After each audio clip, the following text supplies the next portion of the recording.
Here you can see the dead bodies which have been floating in the river Ganga and which are not able to be burned. So literally this is the situation of India right now, and how could we have prevented this? So let us now watch the small video clip of Parashakti's revelation on the 31st of May.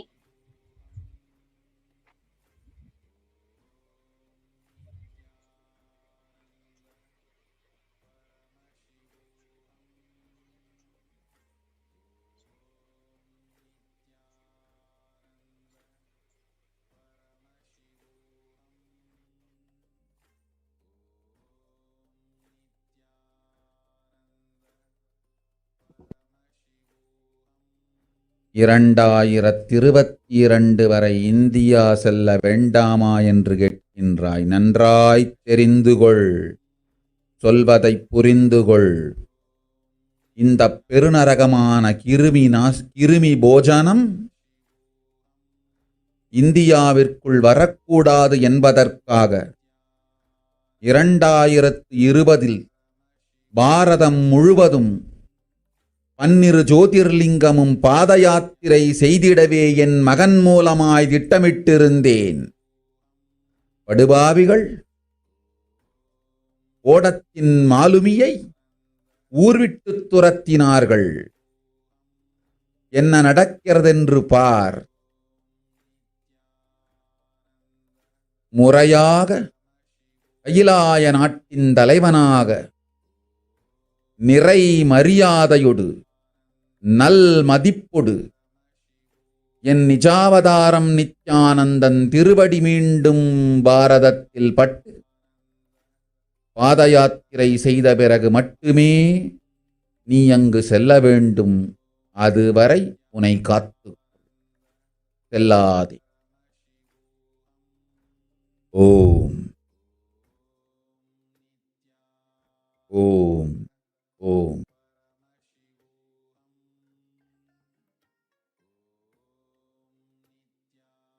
Yes. So let us now understand the English translation of what Parashakti has revealed, the revelation. For this huge Kirimi Bojanam, hell not come to India in 2020 itself. I had planned to do Padayatra throughout India and the 12 Jyotirlingas through my son, Swamiji. They chased the captain of the ship out of the country, and see what is going to happen.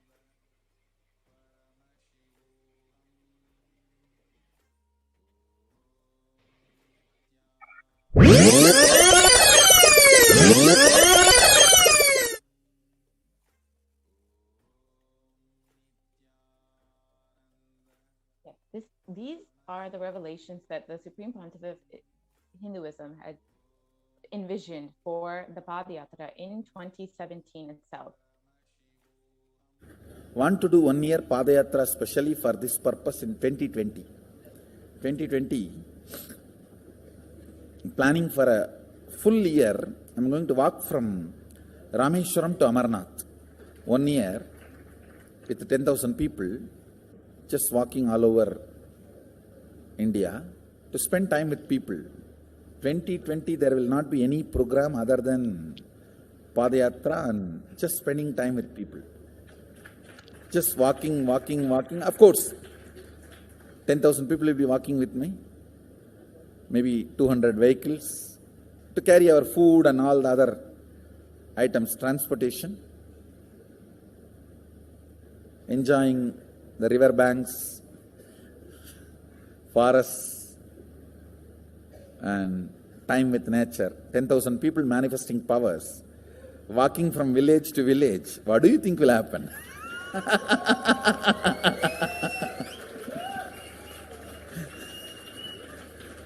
The scene of Buddhism spreading will be repeated now. How the Buddhism spread? 10,000 monks walking from village to village. What will happen? That's only monks. Here power manifesting 10,000 people. The whole village will be manifesting powers. Just want to enjoy India and let India enjoy me. So planning for next year Kumbh Mela 2019, next year January Kumbh Mela. Before that, all the Balalayam, everything. Balalayam is going to be like the same structure outside with one stone tower, gold coated. It will be something like a 40 to 50 feet tall stone tower, and 5 Rajagopurams, which will be something like 120 feet. This will be the Balalayam.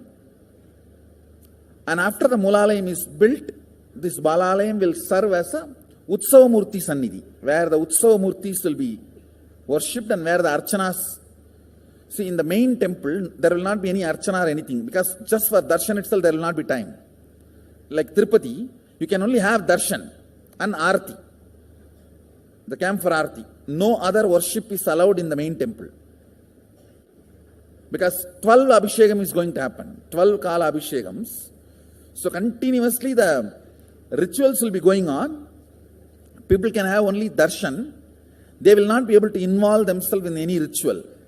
Other than Darshan, nothing else will be allowed.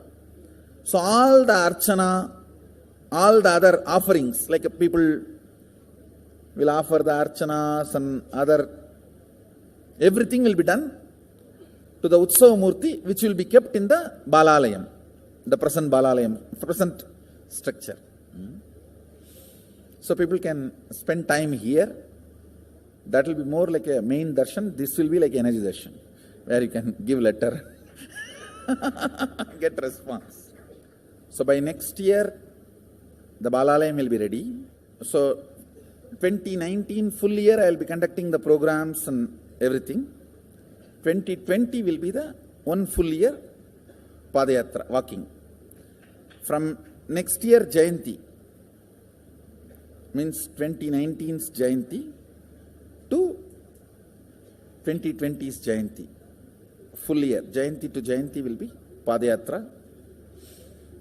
Before that, we will make 10,000 people power manifestors.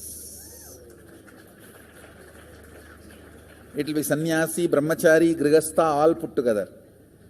10,000 people will be walking. What a scene it will be.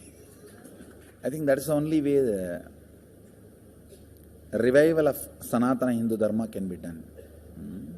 I need to get into the ground where people can see me, where they are living.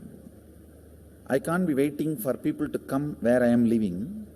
Now I am sitting in one place to prepare these 10,000 people and make this science completely user-friendly. For that only I am sitting and working. So I have given 2 years for me now, 2018 and 2019. So 2020, before that 10,000 people will be ready to walk with me, manifesting powers. We will literally solve every person's problem in every village. The way we are walking, the path, route we are taking, physical healing or mental healing, or it's a too big visualization. How will you visualize? What will happen if 10,000 power manifestors enter into a village and ask people, tell me your problem now, come on, let's sort it out. Understand, 1,200 years before in Tiruvannamalai temple carvings, how the baby will be in the womb in 2nd month, 3rd month, all that is detailed way carved, it is there. Which scanning machine was there in those days other than the third eye? Very detailed carvings are there. Even Srirangam temple, the whole carving is there. Srirangam temple gives a week by week the whole picture of male baby and female baby. Any of you have seen that? Srirangam Rangaraja Mandapam, it very clearly portrays. There will be one Rangaranga Gopuram. In that next to Rangaranga Gopuram, there is a Rangaraja Mandapam. We have already.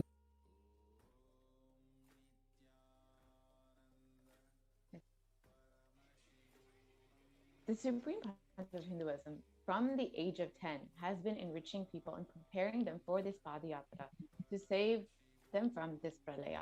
It is not just from 2017 when he revealed his vision to the world, but from the age of 10 itself. Yes. So from that age, Supreme Pontiff has been enriching and enriching the signs of enlightenment through his powerful discourses. So you can see from the 16th to 17th of November 2005 in Chennai, Anandam Selvathai Kodukkum. Bliss attracts fortune. So he has given this discourse. And again in Vellore in Tamil Nadu on the 19th of November, another massive discourse. Yes. Prapanjam Shakti Arpudangal. So again in 2005 in a place in Rasipuram in Tamil Nadu, he has given a discourse on what is the need for the Guru. And again, the 21st of November 2005 in Namakkal, Tamil Nadu, another discourse with thousands of people in attendance. Yes, so you can see the masses who are literally attending the darshan and the live discourses with the Supreme Pontiff of Hinduism in the November 2005 in Salem, Tamil Nadu, when he was conducting the Nithyananda Purana program. Again, Nithyananda program with thousands in attendance, Swamiji initiating and blessing so many people. And on the 25th of December in Tiruvannamalai, where Swamiji's birthday celebration, you can see literally thousands and thousands of people like around the Supreme Pontiff of Hinduism waiting to receive his darshan, and the 29th Jayanti celebration on 2006 in Adi Kailasa, Sarvagna. And the 4th of January 2006, again, Jayanti celebrations addressing a school in Tiruvannamalai. And again, this is one of the Nithyananda Purana programs which Swamiji is conducting in the Tamil Nadu, and the Guru Purnima celebrations. And Bhakti's Purana program again. Yeah, so this is a testimony to where the Supreme Pontiff of Hinduism literally has spent his time, life, and energy in reaching out to people in various ways, reaching out to children in the form of little Anandas, in the form of Saptayaham, the rituals, the fire rituals were conducted across the various ashrams and campuses and adinams across Tamil Nadu. You can see the Supreme Pontiff himself is offering the Purnahuti to the Homa offering and the live darshan, which he is giving to lakhs and lakhs of people. So right from 2004 and till now, he's been continuously reaching out, enriching and enriching the see the Saptayaham performance of traditional art forms, which was conducted in Salem, and on the 2006 in Adi Kailasa Sarvagna Peetham, again the Supreme Pontiff is conducting the Nithyananda Purana program. Literally lakhs of people waiting day and night to listen to his discourses and receive his darshan. But however, if you see, the anti-Hindu elements have really made it impossible to do the re-energizing process by driving him out of India. Now we will watch Devi Parashakti's revelation on what is the solution for this great pralaya. 2022 வரை India செல்ல வேண்டாமா என்று தெரிந்துகொள், சொல்வதை புரிந்துகொள். இந்த பெருநரகமான கிருமி போஜனம் இந்தியாவிற்குள் வரக்கூடாது என்பதற்காக 2020 பாரதம் முழுவதும் 12 ஜோதிர்லிங்கமும் பாத யாத்திரை செய்திடவே என் மகன் மூலமாய் திட்டமிட்டிருந்தேன். படுபாவிகள் ஓடத்தின் மாலுமியை ஊர்விட்டு துரத்தினார்கள். என்ன நடக்கிறதென்று பார். முறையாக கைலாய நாட்டின் தலைவனாக நிறை மரியாதையொடு நல் மதிப்பொடு என் நிஜாவதாரம் நித்யானந்தன் திருவடி மீண்டும் பாரதத்தில் பட்டு பாத யாத்திரை செய்த பிறகு மட்டுமே நீ அங்கு செல்ல வேண்டும். அதுவரை உன்னை காத்து செல்லாதே. ஓம் ஓம் ஓம்.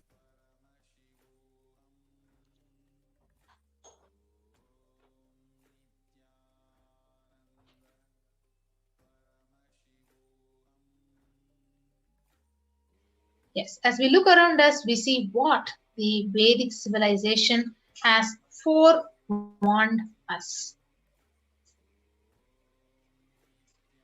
Yes, so Kali Yuga is the worst of all the four yugas, where man itself will be his worst enemy. So if you see in the Kurma Purana, ancient scripture, where the sage Vyasa, he echoes the Rishi's declaration saying, Idam Kaliyugam Ghoram Sampraptam Pandunandana Tato Gachami Devasya Varanasim Mahapurim Asmin Kaliyuhe Gore Loka Papanuvartinaha Bhavishyanti Mahapapa Varnashrama Vivarjitaha Nanyat Pashyami Jantuna Muktva Varanasim Purim Sarva Papa Prasamanam Prayaschittam Kalau Yuge.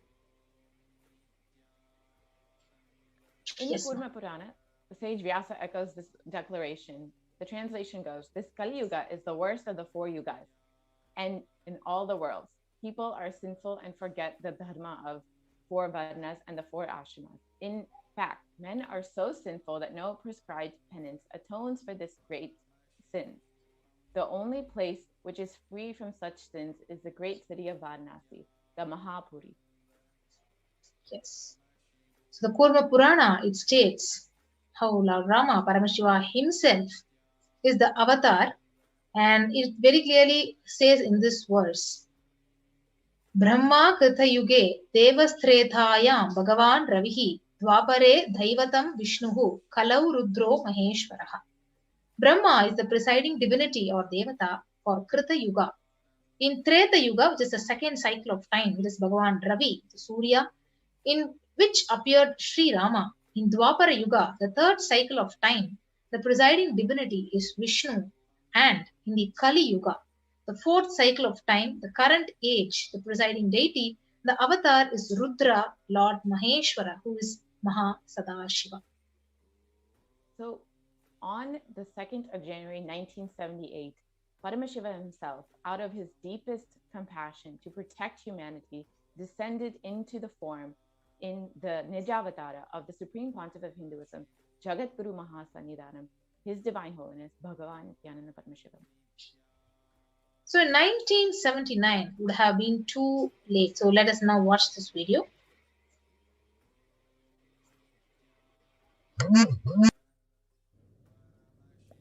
And I tell you, O Hindus, don't be afraid. I am back with the same signs. We are going to be rich.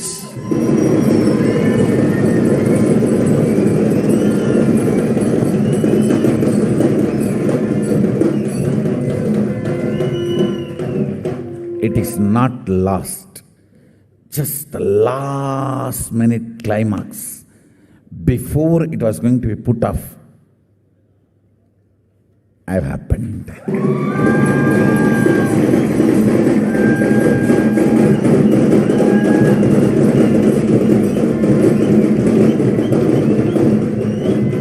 (1979) would have been late. 1979 would have been late. If I had time, I would have sent only ambassadors. Because no time, I have to get up and come directly.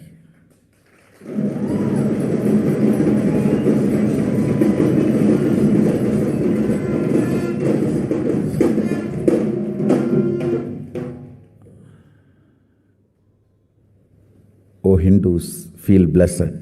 Science is not dead. It is available. I have everything needed to bring that science back to life and establish its legitimacy.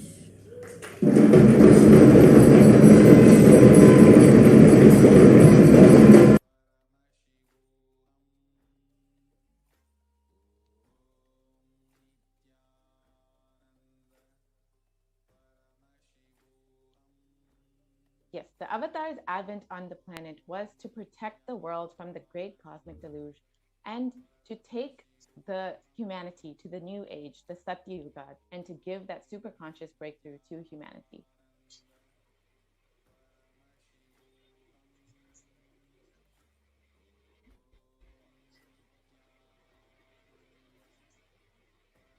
So now we listen to Parashakti's readings on 30th. ஓம் ஓம் உலக மக்களே கேளுங்கள். கலி முற்றி கலி கழிந்து புதுயுகம் சத்தியயுகம் புறப்பட வேண்டிய காலம் வந்ததனால் வந்திருக்கின்றது இந்த பெரும் பிரளயம்.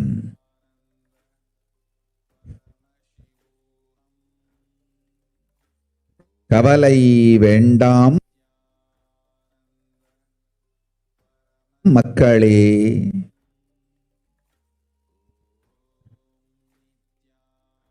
நித்யானந்தன் வடிவம் தாங்கி நாமே இங்கு வந்திருக்கின்றோம். நித்யயுகம் செய்வோம், நித்யயுகம் சத்தியயுகமாய் மலரும் இங்கு. ஆனந்தமாக இருங்கள்.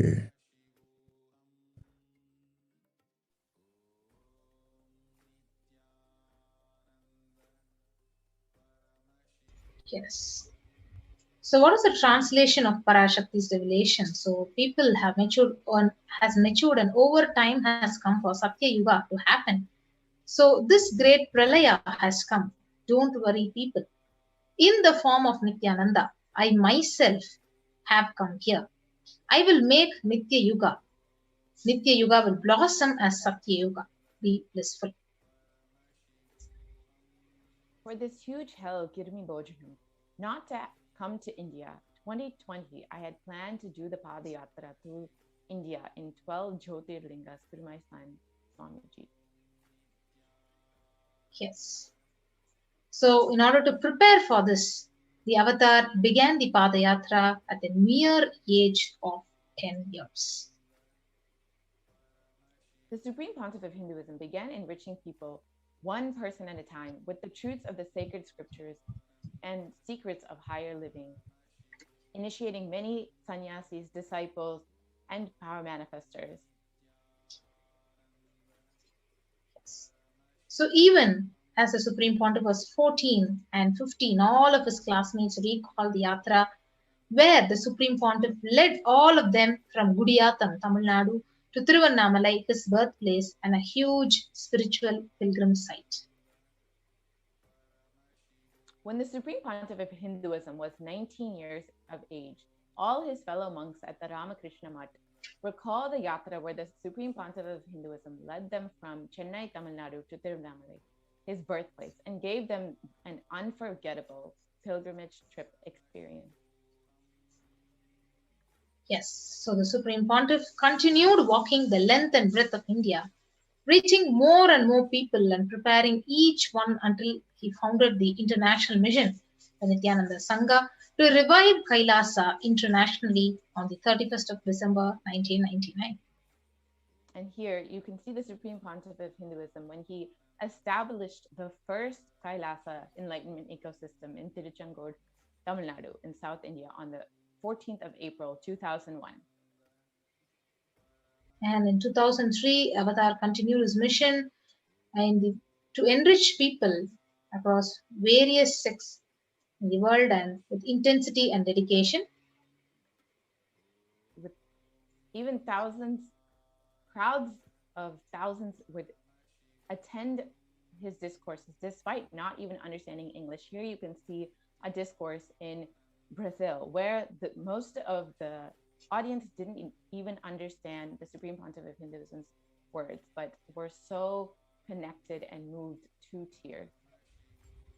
Yes, in 2004, the Avatar led his disciples into Himalayan Yatra, visiting temples and initiating them into the superconscious breakthrough. You can see in these pictures. And subsequently, the Avatar personally organized and led yatras yearly and guided individual souls not just to physical spiritual sites, but supernal spiritual realms. Yes. So in 2006, the Padayatras were taken to the next level with the Kodikan Radayatra, with crores of people participating and impacted by the Nithyanandeshwara and the Nithyanandeshwari deities, traveling from city to city. You can literally see the Ratham, the chariot in which the deities were carried from city to city, village to village, enriching people, blessing and healing people. So we can watch a small video clip of the Kodikan Radayatra.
Yes, now you have watched the clip where the Supreme Pontiff of Hinduism himself took on the Kodikan Ratha Yatra and blessing lakhs of people, and he is doing the Abhishekam to the Sanctum Sanctorum of the Nithyanandeshwara, Nithyanandeshwari Parashakti, and the Swayambhu Nithyanandeshwara in Bangalore in the southern India.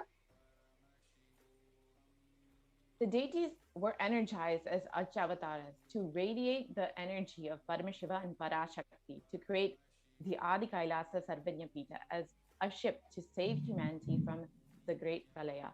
These deities that were on the Kodikan Ratha Yatra are the ones that Swamiji himself established as the main deities in Adi Kailash. So if you see, these are the various deities which was directly consecrated and the Prana Pradishta was done. The Kailasa in Tiruchankodu, Adi Kailasa Sarvanyapitham in Bangalore, and the Kailasa in Hyderabad. In 2008, the Avatar created and energized the Nithyananda River, the Ananda Lingam, which would protect anyone who bathes in its waters from the deadly COVID-19 disease. And here you can see the Supreme Pontiff of Hinduism himself. जनमस्सहस्राक्षाय च जगधन्मने जनमो गिरिशाय जिपिविष्टाय जनमो मीढुष्टमाय च शुमते जनमो ह्रस्वाय च वामनाय जनमो बृहते च वर्षीयते जनमो वृद्धाय च संवृद्धने जनमो अग्र्याय च प्रथमाय जनम आशवे च जिराय च नमः शीघ्रियाय च शीघ्राय च नमः ऊर्ण्याय च वस्वन्याय च नमः स्रोतस्याय च द्वीप्याय च नमो ज्येष्ठाय च कनिष्ठाय च नमः पूर्वजाय च परजाय च नमो मध्यमाय च अपगल्भाय च नमो जगन्याय च बुद्ध्याय च नमः सोभ्याय च प्रतिसर्याय च नमो याम्याय च क्षेम्याय च नमः उर्वर्याय च खल्याय च नमः श्वेप्याय च अवसान्याय च नमः वन्याय च कक्ष्याय च नमः श्रवाय च प्रतिश्रवाय च नमः आशुषेणाय च आशुरथाय च नमः शूराय च अवभिन्दते च नमो वर्मिणे च वरुथिने च नमो बिल्मिने च कवचिने च नमः श्रुताय च श्रुतसेनाय च नमो दुन्दुभ्याय च हनन्याय च नमो धृष्णवे च प्रवृषाय च नमो दूताय च प्रहिताय च नमो निषङ्गिने च शुधिमते च नमस्तीक्ष्णे च वेजायुधिने च नमस्वायुधाय च सुधन्वने च नमस्कृत्याय च पथ्याय च नमः काट्याय च नीप्याय च नमः सूप्याय च सरस्याय च नमो नाद्याय च वैशन्ताय च नमः कूप्याय च वट्याय च नमो वर्ष्याय च नमो मेघ्याय च विद्युत्याय च नमः ईर्ध्याय च तप्याय च नमो वात्याय च रेश्म्याय च नमो वास्तव्याय च वास्तुपाय च ओम नमः सोमाय च रुद्राय च नमः ताम्राय च अरुणाय च नमः शंगाय च वशुपतये च नमः उग्राय च भीमाय च नमो अग्रे वधाय च दूरे वधाय च नमो. And then in 2009, the Avatar held another Kodikan Ratha Yatra and garnered international attention, creating a movement where नित्य सद्गुरु नित्य सद्गुरु नित्य सद्गुरु नित्यने नित्य सद्गुरु नित्य सद्गुरु नित्य सद्गुरु नित्यने நின்முகம் நீனைந்து இங்கு நிர்மலமாகவே ஆனதே இதய சக்கரம் அனகதமும் இனிமையோடு திறந்ததே. நித்ய சத்குரு நித்ய சத்குரு நித்ய சத்குரு நித்யனே. நித்ய சத்குரு நித்ய சத்குரு நித்ய சத்குரு நித்யனே.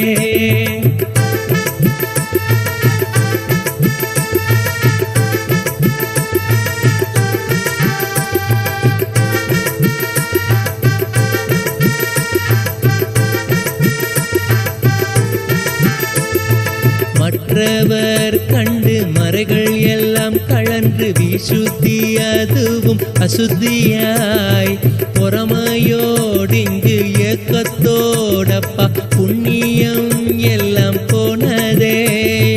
எரிந்தவயிரும் ஏக்கமும் சேர்த்து விசுத்தி அசுத்தியானதே. விசுத்தியை தீர்க்க விமலனின் பதம் விரைந்து இங்கு வரவேணுமே. நித்ய சத்குரு நித்ய சத்குரு நித்ய சத்குரு நித்யனே. நித்ய சத்குரு நித்ய சத்குரு நித்ய சத்குரு நித்யனே. ஆமை பூகுந்த எண்ணகந்தீனை பொறாமை பூகாது காக்கவே.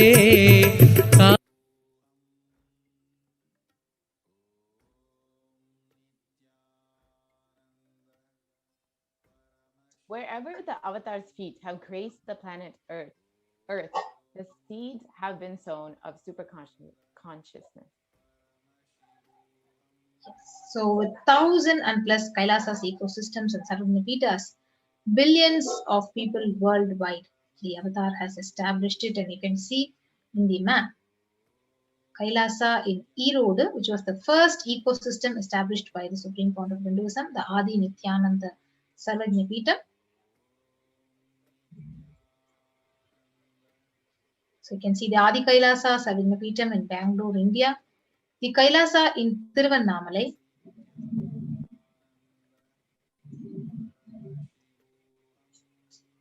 The Kailasa in Columbus, Ohio. Yes.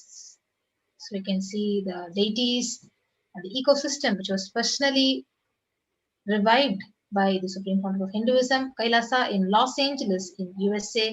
Inauguration of the Kailasa in Los Angeles. So His Divine Holiness, he inaugurated the first location for Los Angeles Adinam in the year 2005. And after the rituals took place, the devotees offered Pada Puja to him. Here are more photos of the deities in Los Angeles. And the Kailasa in San Jose, which was established by the Supreme Pontiff in 2009, where the Nithyanandeshwari deities and is exactly resembling Madurai Meenakshi temple was consecrated by His Divine Holiness, installed and energized directly by him. So you can see these various pictures of the temple in the Nithyanandeshwara temple in San Jose. In the Kailasa in Seattle, where His Divine Holiness himself consecrated all the deities, including the Nataraja. Yes. So you can see the Seattle Adinam, a very powerful energy center for the people in the Pacific Northwest in US region. So where these deities were also consecrated and installed by His Divine Holiness personally. And Kailasa in Houston, Texas. So with the blessings, Nithyanandeshwara Paramashivoham Hindu temple was consecrated through Prana Pratishta on 2017 of Feb 24th on the Maha Shivaratri day. You can see the beautiful Linga, Swamiji and the Meenakshi in the Kailasa in Houston, Texas.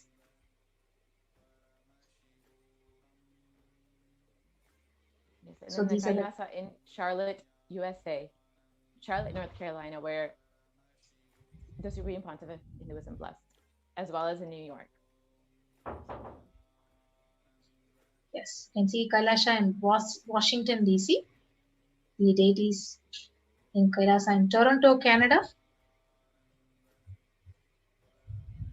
These deities were personally carved, personally installed by the Supreme Pontiff himself. And Kailasa in Oklahoma. Kailasa in Phoenix, in St. Louis, the Kailasa in Oman Adinam, a home temple, which was called Oman Shivagangai, Kailasa in Dubai, Kailasa in London, UK, Kailasa in Scotland, in Netherlands, in Slovakia, Belgium, Luxembourg, Kailasa in Austria, you can see Kailasa in Germany, in Italy, in France, in Switzerland, in Mauritius, in South Africa, in Salem, on the 12th of November, where the Supreme Pontiff himself established this ecosystem. You can see he himself is doing the various rituals and initiating sannyasis, doing the Maheshwara Puja. And this is in the Kailasa in Hosur, which was established in February 2008. Kailasa in Pattanam, a part of the Salem ecosystem. Kailasa in Varanasi. Kailasa in Rajapalayam, which is one of the most important ecosystems in Tamil Nadu. Kailasa in Rajapalayam, where Swamiji himself is conducting the sessions, the homas, and healing people. Kailasa in Hyderabad. Kailasa in Kerala. And Kailasa in Gujarat, the Yogini Sarvajnapeetham. Kailasa in Thiruvanmiyur. Kailasa in Tirunelveli, Alangulam in the southern part of Tamil Nadu. Kailasa in Chennai, Tambaram. Kailasa in Chennai, Avadi. And you can see these various deities. Kailasa in Melbourne, Australia. In New Zealand. Kailasa in Singapore. Kailasa in Kuala Lumpur, Malaysia. Kailasa in Guadeloupe. Yes. So Supreme Pontiff has literally created the sovereign order of Kailasa with thousands of sannyasis with no discrimination against the caste, creed, and religion. Yes. So this shows how the Supreme Pontiff has literally spent his life, his time, his whole energy to enrich humanity just to revive the Sanatana Hindu Dharma and to protect the humanity. So with that, we'll be coming to an end of this segment and we'll be moving on to the next segment of this program after a short break. So thank you everyone. We'll be right back after a short break.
Nithyananda.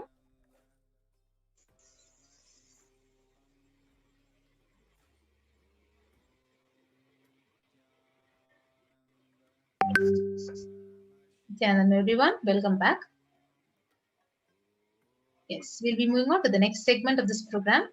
How can we offer our deep love and gratitude to Parashakti when she's right there giving us the darshan and revealing the truths and Akashic readings for us? Yes.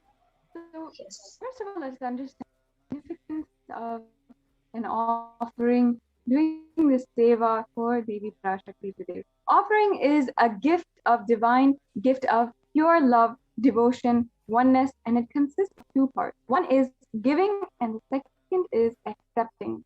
Only when the divine accepts what one offers, the offering becomes complete. Offering is not made out of fear nor out of greed. When Avatar lands, the offerings are purely a part of the grand love played out for only the purpose of enlightenment. Yes. So with that, we'll understand what is the significance of gold, and before that, we will invoke Parashakti. Induni bhaveda karavakni nayanam syat pankajavarabayajapakshasarayuktam angahimabhushana vichitravasanam syat tungamakudojvala manonmani swarupam.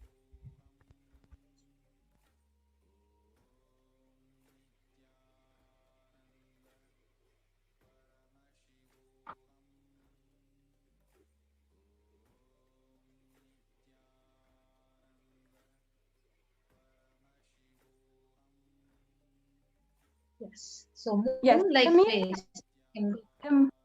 Yes, ma'am. Sorry. Go ahead. I'll just like the moon-like face, holding Veda's books on fire, and in eyes, with lotus flower gracing and blessing hands, and one hand with the japamala, beautifully decorated with the jeweled ornaments in wonderful clothes and shining bing crown. Her name is Manonmani. This is from the Moola Agama, Manonmani Dhyanam. Yes, we have the next Dhyana sloka from the same Moola Agama of Manonmani Dhyana. Dhyaye Devi Trinetram Sashini Bhavadanam Veda Hastam Dadanam Savye Padmam Varadama Pare Chapayam Chakshamalam Divyairabharanai Vibhushita Danum Brahmadi Pujitam Devi Meva Manonmanim Pratidinam Kamarta Datrim Shubham.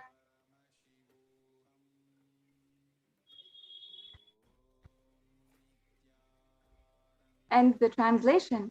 I meditate on Devi with 3 eyes glowing like a moon and hold the Vedas, lotus and gracing with the gracing and blessing hands. She is wearing beautiful ornaments. She is worshipped by Brahma and many gods and showers auspicious boons for all actions every day.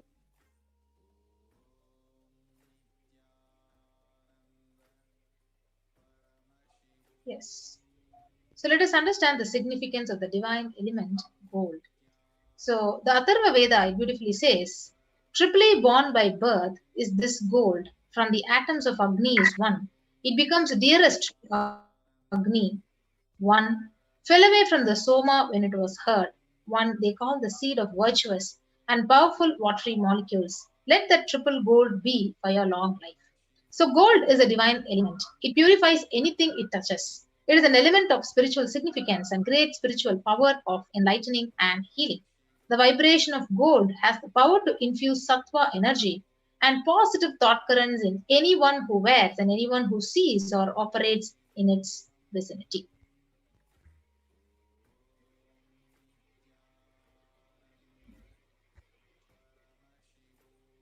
Yes, gold is present in all the scriptures, Agamas, Vedas, Shrutis, and Smritis, in the Itihasas and Puranas. It is in all Hindu scriptures, and it is abundantly the most auspicious and the purest metal, which purifies even the being. In the Hindu civilization, everything was built in gold. Ritual feasts were offered in gold bricks, and one was to be saved from life-threatening illnesses. Gold was to be offered as a ritual fee. Gold was in an abundance used for weighing equivalent amounts of commodities, including cows. Kingdoms were built with huge doors of gold, and the streets would have huge columns and huge archways made of gold. Horses, cows were dressed in gold.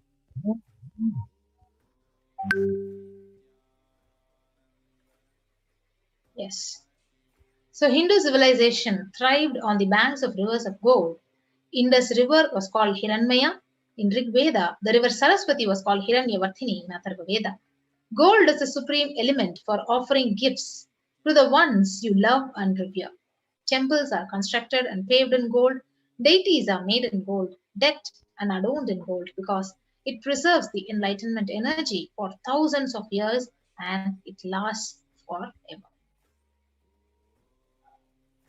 Yes. So now let us chant the brief Shastra Pramana for the E-Hundi.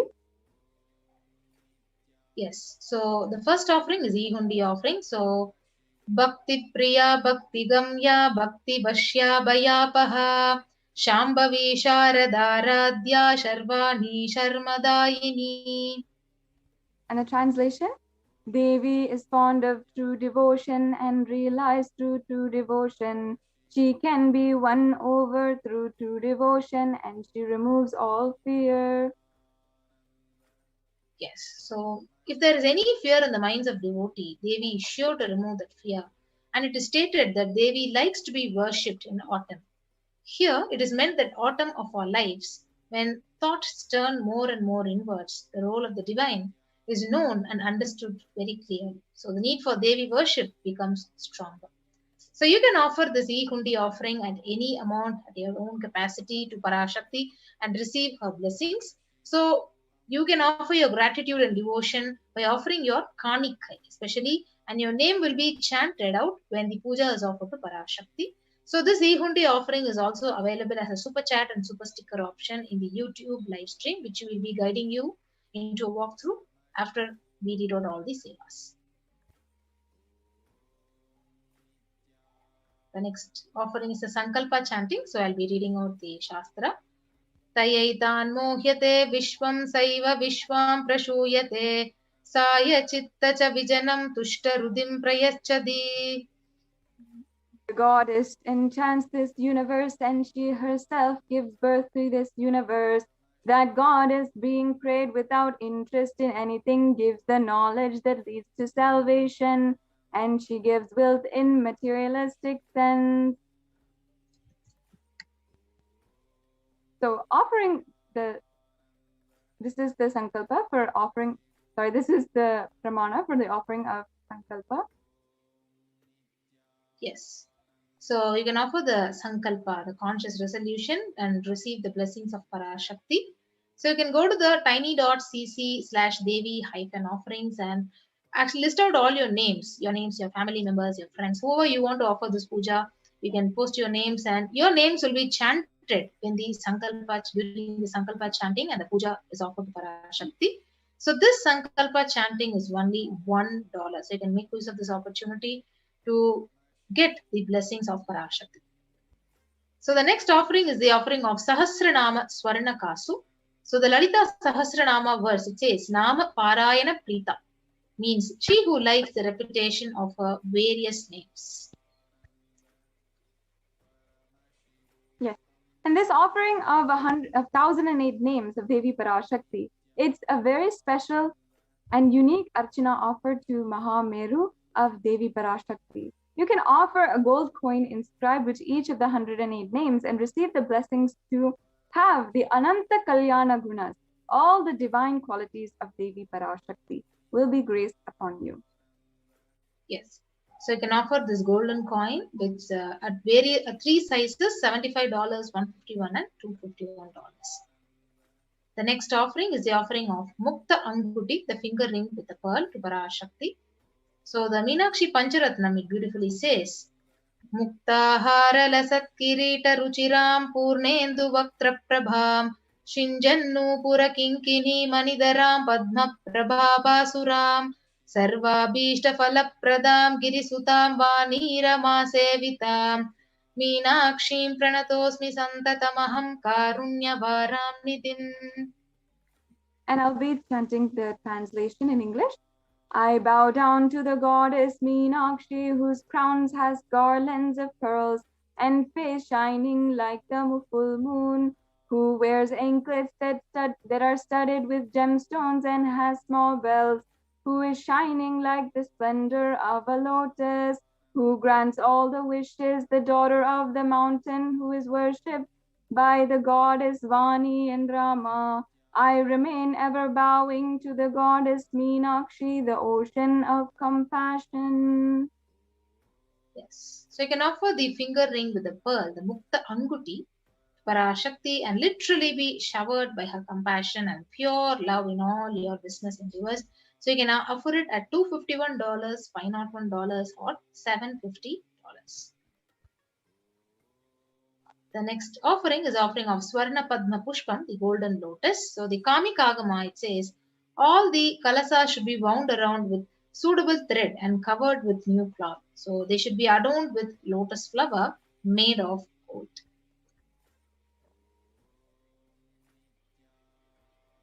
And there are hundreds of scriptural references for using lotus in the worship of Paramashiva. Almost everything in the worship of the ultimate involves the consecration of deities of worship, or meditating on the mudras and asanas used during worship involve the lotus flower, the lotus leaf, the lotus pericarp, and the lotus petals. The lotus is a very divine flower. The Shakti of Paramashiva is also called a lotus, and the base of Paramashiva Linga is a lotus. The disciple of Paramashiva is considered as a lotus, about to bloom. And you can offer the gold lotus in any size you wish to be blessed, to have the state, space, power, and being of Devi in your inner space amidst any and every adversity in your life. Yes, so Swarna Padma Pushpam, you can offer at $600. The next offering is the offering of Swarna Metti, the golden touring. So the beautiful verse, it says, Nakadi diti sanchanna namajjana tamoguna padadvaya prabhajala parakrita saroruha. So here the translation of this verse is, you whose brightness from toenails destroy the darkness of ignorance, from the minds of your devotees who prostrate at your feet, you whose brightness from your 2 feet overpowers that of the lotus flower. Yes, so you can offer the touring to Parashakti, adorning her sacred feet, and be in constant gratitude to receive her blessings in any adverse situations, most difficult aspects of your life. So you can offer the Swarna Metti at $750. Yes, the next offering is the Swarna Mangtika, the golden hairline jewelry. The Sudha Sarabi Varshini. So she who makes the nectar flow in all our nerves from the Sahasrara, she who gives a pleasant experience of the ultimate. So the Mangtika represents the nectar flowing from the Sahasrara chakra, which is fully opened.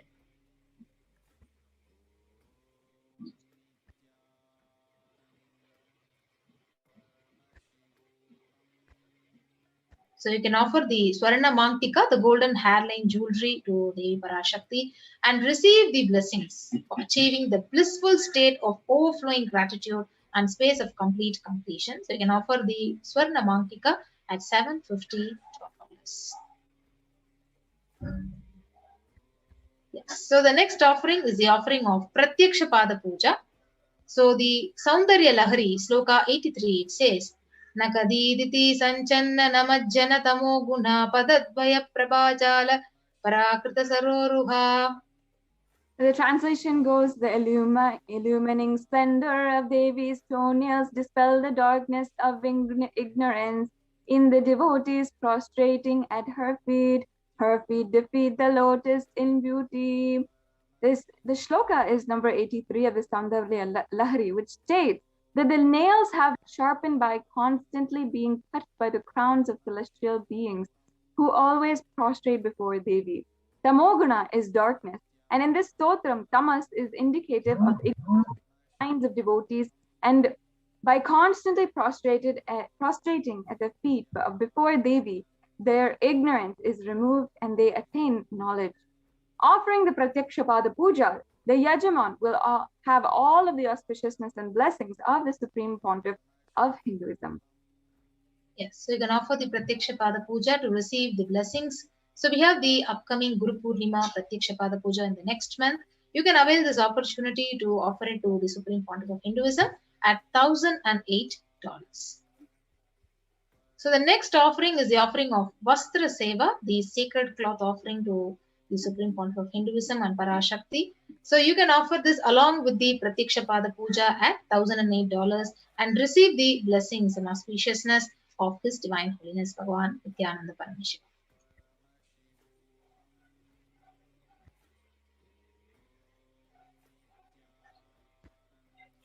Yes. Yes, ma'am.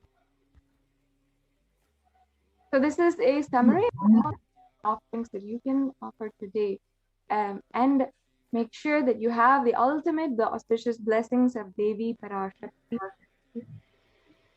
Yes, so this is the compilation of all the offerings which you can offer to Parashakti, the E-Hundi, the Sankalpa chanting, the Devi Sahasranama Kasu, the Mukta Anguti, which is the pearl finger ring, the golden lotus flower, the Swarna Metti, Swarna Mangtika, and Pratyakshapada Puja along with the Vastra Seva. So now we move on to the procedure of how to offer all these various sevas to Parashakti when you're going to be having her darshan. So if you're ready to offer any one of these sevas, but you have an intention, but you're interested in offering, but still you need help in manifesting, you can go ahead and click on to this link tiny.cc/BHAVASAMADHI and fill out all the details and you can seek for your help. And once you're ready to offer these sevas by an online payment, you can go ahead and click on to the link tiny.cc/Devi-offerings. So once you're done with making an online payment and offering the seva to Devi Parashakti, you can move to the next link to submit your details for the puja, for your names to be chanted when the puja is offered to Parashakti. The link is tiny.cc/Sankalpa 2021. So I'll be quickly taking you through a walkthrough of how to offer your seva through an online payment. So when you click on to tiny.cc/Devi-offerings. So when you click on to that link, you'll be guided to this page where it says Parashakti BHAVASAMADHI Darshan Donation. So you can go ahead and choose an option. So there are various options of the sevas which you can offer to Parashakti. For example, you're choosing the Pratyakshapada Puja. So it shows $1,008. So go ahead and add it to the cart. So once you click onto the option add to the cart, you'll be guided to the next page, which is now projected. So you'll be guided here and you can go and click on to proceed to checkout. So once you proceed to checkout, you will be guided to the billing details where you need to be filling out all the details required and your order details. And once you do this, you can place your order by clicking on to the right bottom option. So after you finish offering the seva to Devi Parashakti, you are now having the beautiful opportunity to actually write all your names of your family, your friends, your beloved ones in the link of the Sankalpa. So you can go to the Sankalpa link and click on to the next, where you'll be guided to the next page and fill out all the details that are required, your name, your city, your country, and don't forget to select the Devi BHAVASAMADHI Darshan option and click on to next and submit this page so that your names would be chanted when the puja is offered to Parashakti. So not only that, we have another beautiful opportunity when the live darshan is happening, and even now you can go ahead to the live stream in the YouTube, and once you go to the live stream, you'll be guided to the live comment section here where you can see a super chat and a super sticker option. So you can offer the e-hundi donation, as a devotion, token of love and devotion to Parashakti by clicking on to any one of these options and offer it to Devi Parashakti. Yes. So with that, we come to the conclusion of this part of this segment of this program, and we'll be quickly moving on to the next segment of the program after a short break. So thank you, Nithyanandam.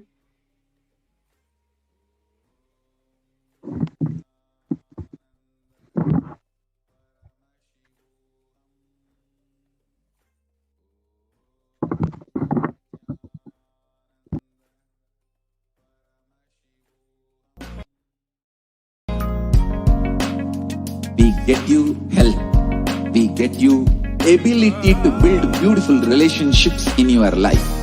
We get you direct spiritual support and we make sure you become wealthy.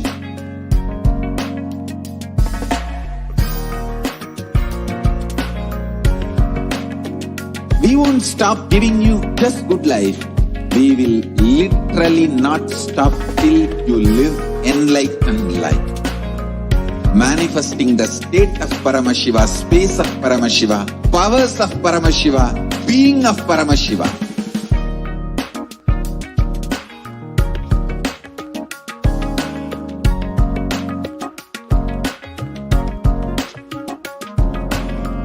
Whole world should become Kailasians. I want the whole world to know Hindus have something great to contribute to the world.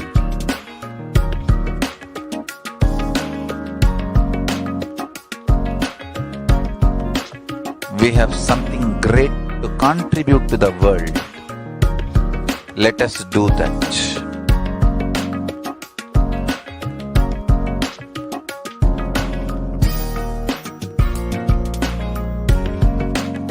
Kailasa is proper customized spiritual service helping you to identify your root patterns of suffering.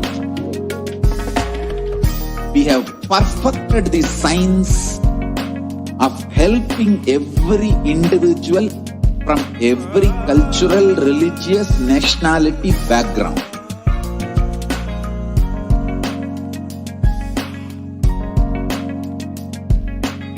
You will have lowest reactionary assumptions, highest awakened response, alive response for life continuously.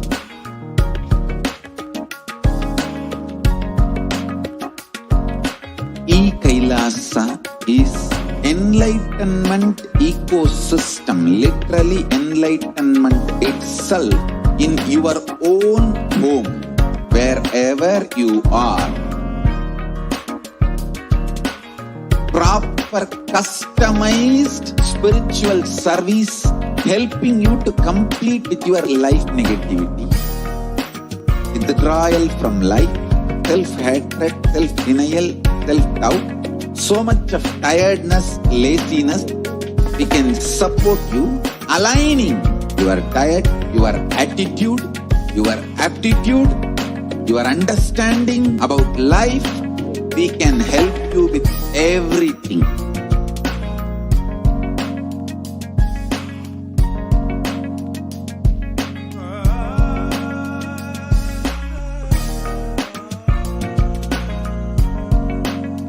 If you are interested in enlightenment, we will immediately bring this to you. If you are not interested, we will explain the whole science, inspire you and make you interested in enlightenment time. We need to cater this enlightenment science to the whole world wherever they are, because enlightenment is the birthright of all human beings. Kailasa is responsible to provide that to all human beings.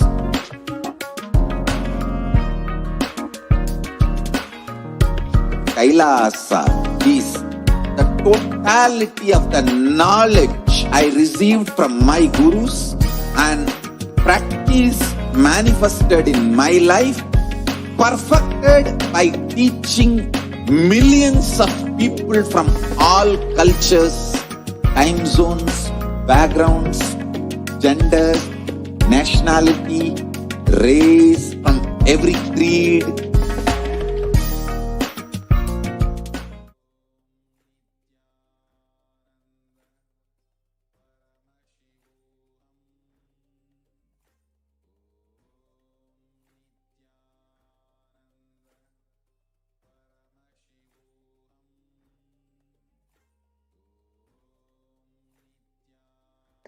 Nithyanandam, and welcome to one and all. Today, we'll be going over a very unique aspect of the de facto spiritual embassies of Kailasas, COVID care protection centers. One needs to understand what is the situation today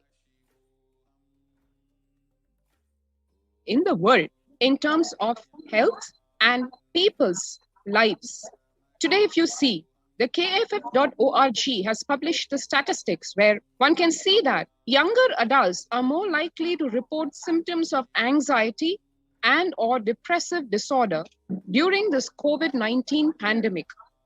The graphs that one sees are really concerning, serious, because if you see the youth, the ages 18 to 24, 56%, 25 to 49, almost 50%. So the entire age group till almost half life of today's man's normal life is more than 50% impacted with anxiety and or depressive disorder, especially because of the COVID-19 pandemic.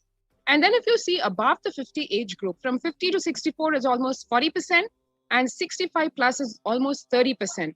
So the entire population of the world affected not only by the physical problem of the corona pandemic, but also because of the mental disorders of anxiety and or depressive disorder because of the COVID-19 pandemic.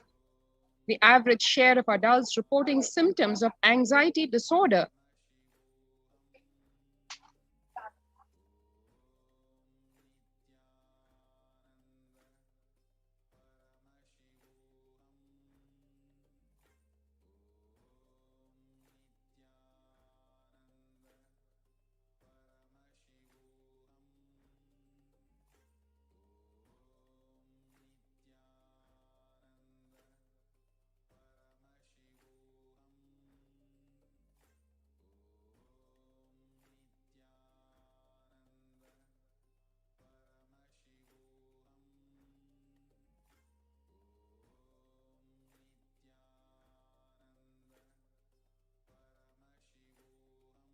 the average share of adults reporting symptoms of anxiety disorder and or depressive disorder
So one can see here, the average share of adults reporting symptoms of anxiety disorder and or depressive disorder in 2019 versus 2021. One can see here in 2019, as per the NHIS, it's only 11% of the people, whereas in January 2021, according to the Household Pulse Survey, it is a whopping 41%, which is almost 4 times the number in 2019. The share of adults reporting symptoms of anxiety and or depressive disorder during the COVID-19 pandemic by age, one can see here, indicates a statistically significant difference between adults ages 18 to 24. The data shown includes adults ages 18 plus with symptoms of anxiety and or depressive disorder that generally occur more than half the days or nearly every day. The data shown is for December 2020, and the source is the US Census Bureau and the Household Pulse Survey 2020. One can see here, 56% of the ages 18 to 24 adults, 48.9% in 25 to 49, 39% in the age group 50 to 64, and 29.3% in the ages 65 plus. How are you feeling today now? And this survey was conducted for various employees. As per the published reports in the hrexecutive.com, a whopping 34% of the employees felt they felt tired more than half the time at work. 34% felt stressed out. Another 27% felt they were burnt out. 22% felt discouraged. 19% felt distracted. And 17% felt depressed. Now that's a very alarming numbers, statistics for work-life balance, because as one knows, at work, it is not about feeling tired or stressed or burnt out or depressed. One should be feeling enthusiastic and ambitious and successful. Whereas these numbers indicate that we are nowhere in that range thanks to the corona pandemic. COVID-19 is a significant stressor for most Americans as per a national mental health survey, and it is what is called a national mental health crisis, because nearly 8 in 10 say the coronavirus pandemic is a significant source of stress in their life, and nearly 7 in 10 say they have experienced increased stress over the course of the pandemic. 1 in 4 essential workers, which is 25%, are diagnosed with mental health disorders since the start of the pandemic. This is as per the American Psychological Association. And COVID-19 could literally exacerbate doctors' existing mental health burden, because more than 60,000 of the US healthcare workers have contracted COVID-19. 300 have died. An estimated 300 to 400 physicians die by suicide every year. Of the health workers who treated patients during China's COVID-19 outbreak, 50% showed signs of depression and 45% showed signs of anxiety, according to just preliminary research. Self-reported mental health among pregnant women and new mothers, what it indicates is, before the COVID-19 pandemic, 15% reported depression and 29% anxiety. But during the COVID-19 pandemic, that number has grown to almost 41% of pregnant women facing depression and 72% feeling anxiety disorder. Now, that's not good news for either the mother or for her yet to be born baby. The US cases of depression have tripled during the COVID-19 pandemic.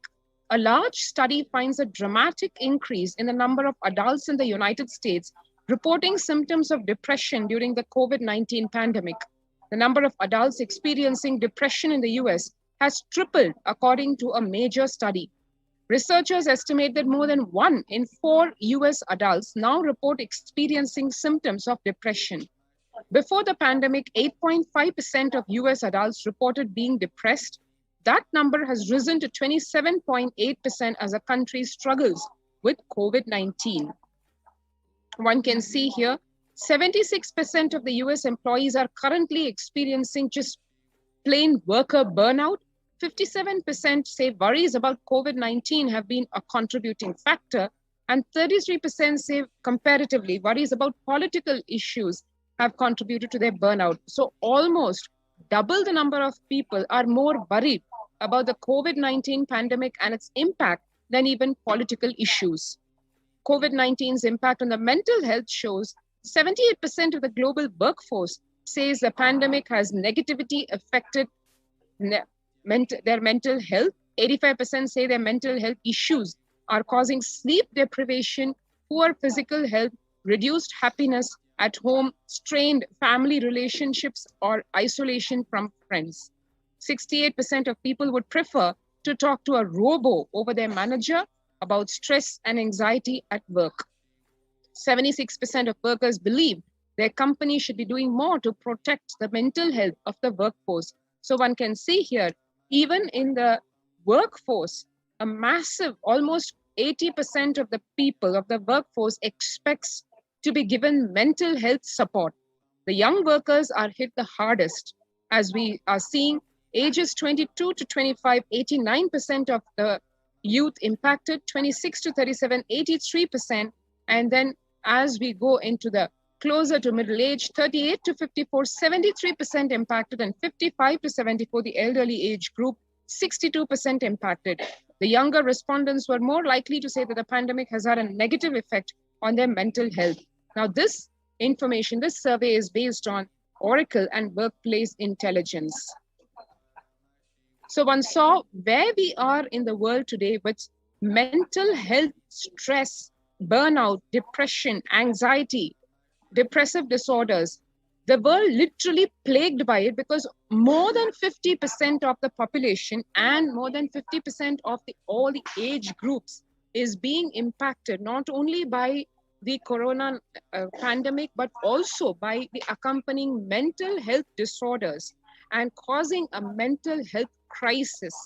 Now, this is exactly what the Supreme Pontiff of Hinduism, Jagat Guru Mahasanidhanam, His Divine Holiness, Bhagavan Nithyananda Paramashivam, in his Devi Parashakti Akashic readings had warned months back, and what the Supreme Pontiff of Hinduism, Nithyananda Paramashivam, had himself warned in satsangs over more than 2 years back about the onslaught of this corona pandemic and how it would be a pralaya that would engulf the planet, and how to save oneself from its after effects, and how this pralaya is today eating the whole planet, putting people in tremendous panic and worry. What do we do to counter that? Let us see from its very grassroots in terms of what the Supreme Pontiff of Hinduism has done for years to prepare humanity, not only to handle this pralaya, but also to take, even at this time, the leap, quantum leap into super consciousness. So to understand that, we will just take a brief look at the contributions from Kailasa's Department of Human Services first, because that's what's going to be at the core of being able to tide over this pandemic.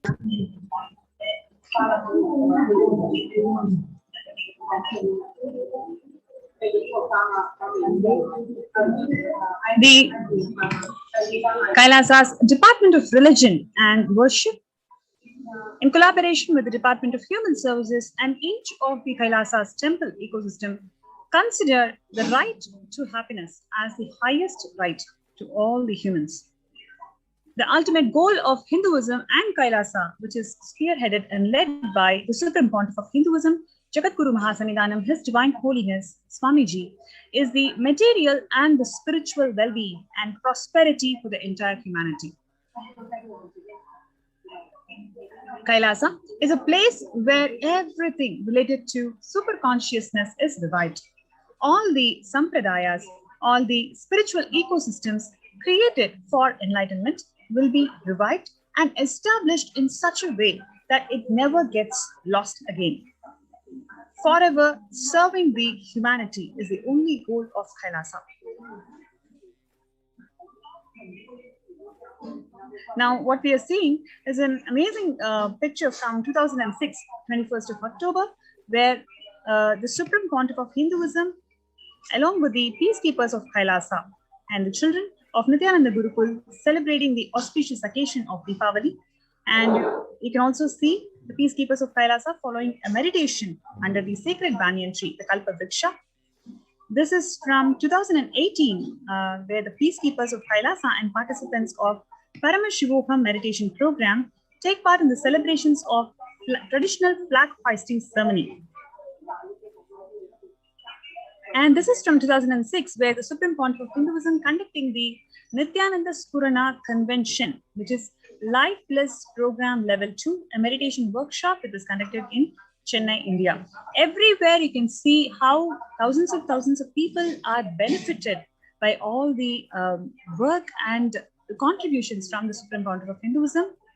And what you're seeing here is 26th of May 2006, where the peacekeepers of Kailasa and the Supreme Pontiff of Hinduism on a Himalaya Yatra, which is actually a sacred pilgrimage to Himalaya mountains and up the Kaveri, up the river Ganga. Yes, so this is very interesting picture. In 2011, the temple ecosystem of Tiruvannamalai serves as the driving factor in maintaining the lifestyle of health, wealth, well-being of the denizens of Tiruvannamalai, one of the remaining living temple ecosystems. That is what the Supreme Pontiff of Hinduism is reviving till today, the Arunachala Sarvagi Peetham. Yes, and this is from Paramashivoham meditation workshop in 2018, where the peacekeepers of Kailasa and the participants of Paramashivoham program partake in traditional puja or the ritualistic worship. Yes, so this is a beautiful picture where you can see the Supreme Pontiff of Hinduism is leading the peacekeepers of Kailasa to take part in the Karaseva. Every activity or every activity of Kailasa, the Supreme Pontiff of Hinduism personally does it and personally inspires the peacekeepers of Kailasa to take it forward and contribute for the humanity. That's what you can see in this picture also, where the Supreme Pontiff of Hinduism himself doing the Karaseva and inspiring the peacekeepers of Kailasa to physically serve towards the cleaning and construction of the Adi Kailasa temple. By sheer hard work, the Kailasa ecosystems are all established and functioning and serving around the world. Almost in all the continents, you can see how beautifully the Kailasa ecosystems are flourishing and contributing to the humanity. Yes, so this is from 1994, the Kailasa in Tiruvannamalai. Arunachala Saravangapeetham is traditionally passed on to the hands of the Supreme Pontiff of Hinduism from his Guru. And 2017, we have the Supreme Pontiff of Hinduism reviving the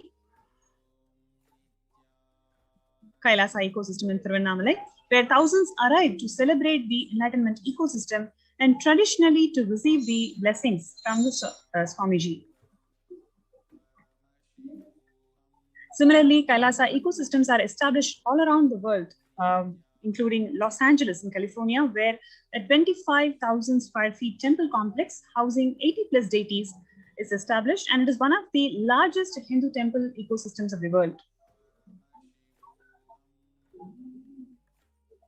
And this is from Kailasa in Columbus, Ohio, where the first temple established by the Supreme Pontiff of Hinduism outside India. The temple physically came to life in just 9 months.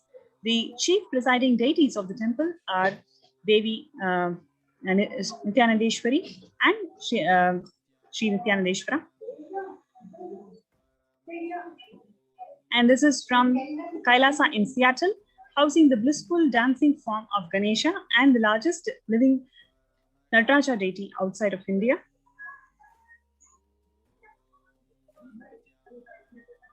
This is from Kailasa in San Jose, which radiates the energy of Madurai Meenakshi temple. The chief presiding deities of this temple are Devi Meenakshi, Lord Paramashiva, and Lord Nithyanandeshwara and Devi Nithyanandeshwari.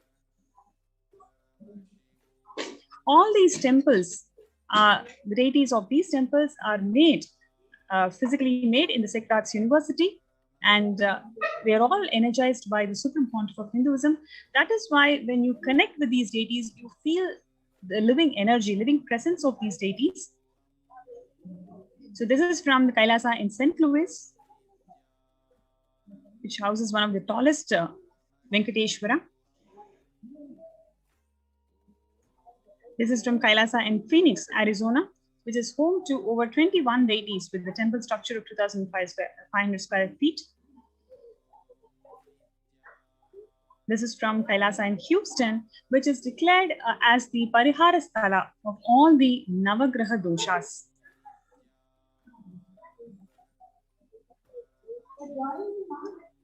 This is the Kailasa in Toronto, Canada, which was inaugurated in July 2011. And it houses all the 63 Nayanmars and 18 Siddhas as the deities. And especially in terms of Kailasa in Toronto, which is active and alive, contributing to the community since 2011 onwards. And it is blessed to radiate the superconscious energy of Kailasa. And the Kailasa goes on providing various temple services to the community, including Annadan, traditional Hindu ceremonies, etc.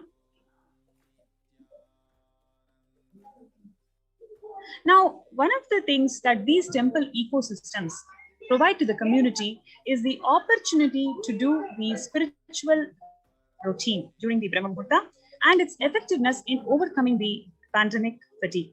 So before we go to the segment, let's have a short break and we'll be right back.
This absolutely perfected knowledge available to you, served to you in your home without even you moving out of your couch, free of cost.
Cures, which our Veda Agamas and the Supreme Pontiff of Hinduism, the reviver of authentic Hinduism, has revealed years ago, decades ago.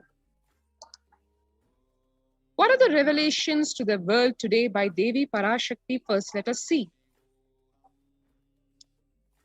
I came as Nijavatara. I am blessing you. Listen. People, listen. To do good to all of you, I have taken the form of Nithyananda and came down as Nijavatara. People of India, listen. Carefully listen.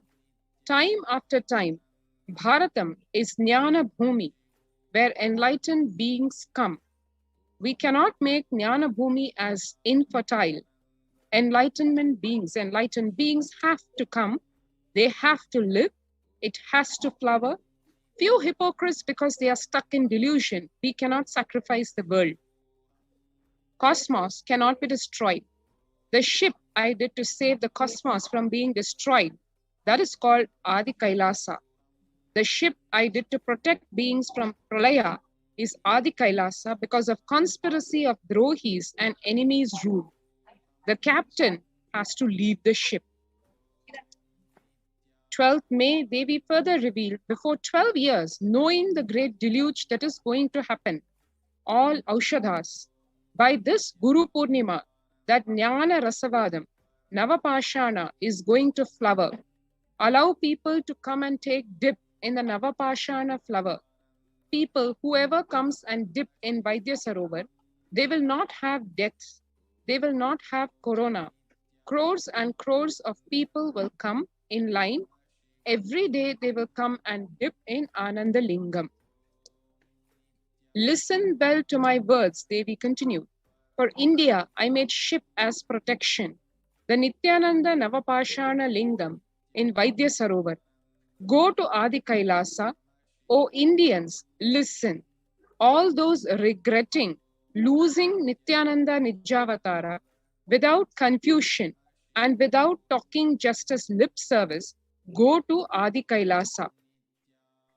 Crores of people will come there looking for health, Navapashana water feast and medicine to get health and protection and enlightenment. To protect India from the great destruction, I, Parashakti, made this huge ship. Even if captain is not there, ship is there. How is Kailasa saving lives?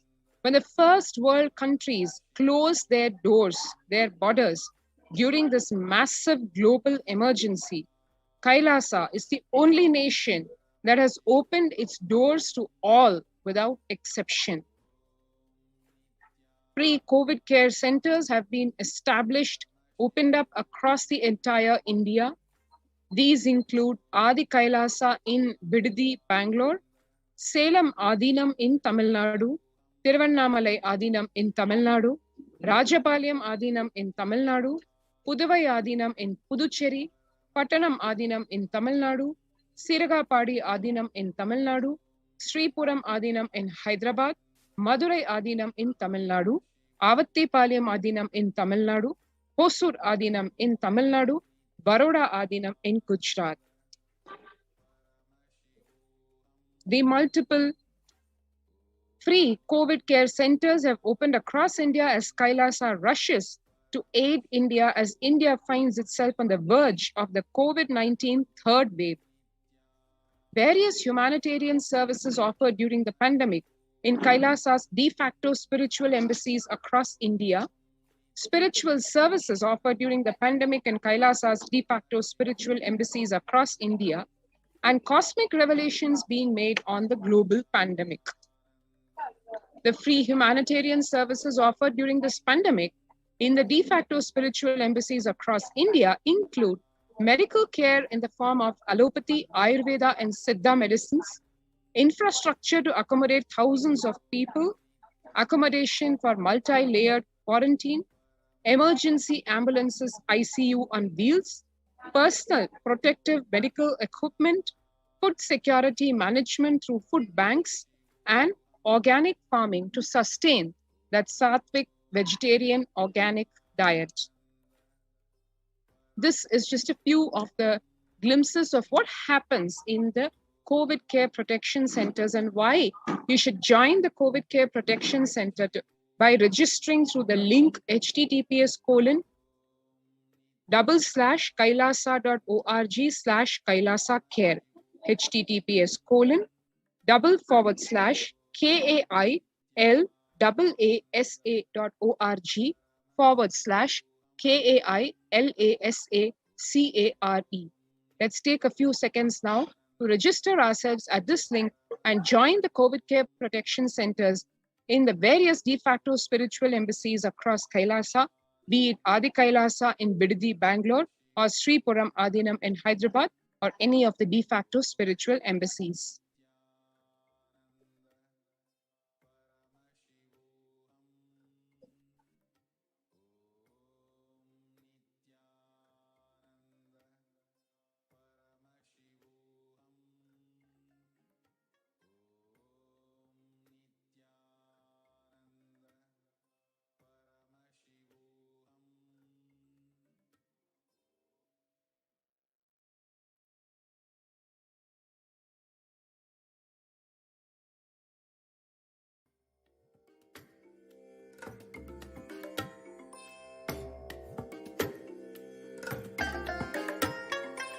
I bless you all. Let you all open all your three eyes and manifest powers of Mahasadashiva. Om Nithyananda Paramashivoham. Om Nithyananda Paramashivoham.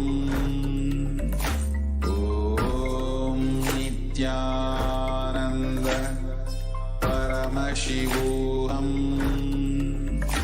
Om Nithyananda Paramashivoham. And if you have registered yourself, then now let's explore further about the COVID care protection centers in the de facto spiritual embassies of Kailasa. The spiritual routine that is an integral component of the daily lifestyle at the de facto spiritual embassies, including Adi Kailasa, Sripuram, Adinam, etc., how it protects you from the pralaya. Members of the Kailasa's protective, preventive, multi-layered quarantine initiative take part every day in the morning spiritual routine in Adi Kailasa Sarvajna Peetham. The morning spiritual routine consists of Nithyananda Yoga, Panchakriya, Nitya Pratyaksha Paduka Puja, Kashayam, Nitya Satsang. The Kashayam is what is called a herbal remedy to boost one's immunity. It is made using naturally occurring herbs which are grown in the organic farms in Adi Kailasa. The morning spiritual routine is the fuel to reach Kailasa. And the chemical changes it brings about in one's system, and the healing it does in one's system, and the biological rhythm it sets in one's system, all of them are very important. Tune your biological clock to the spiritual practices because the chemistry you enjoy inside matters. This is what Bhagavan says. That decides the kind of plane of the universe, dimension of the universe you are going to experience. Kailasa or Patala, Swarga or Naraka. Morning spiritual routine is the direct path to Kailasa. What is Brahma Muhurta? Brahma Muhurta is a period of 2 Muhurtas, time unit of 48 minutes, or about 1.5 hours before dawn. In the Vedic tradition, this period is considered as the ideal time for spiritual practices like prayer and meditation. According to Ayurveda, the time between 4:24 a.m. to 5:11 a.m. is known as the Brahma Muhurta. The very first verse written in any Ayurvedic textbook, while explaining about the daily regimen to be followed for health and long life, is about the importance of Brahma Muhurta. The pramana for waking up in the Brahma Muhurta is referenced in the Ashtanga Hridayam, which says one should wake up in the Brahma Muhurta for sustaining perfect health and for achieving a long lifespan as desired.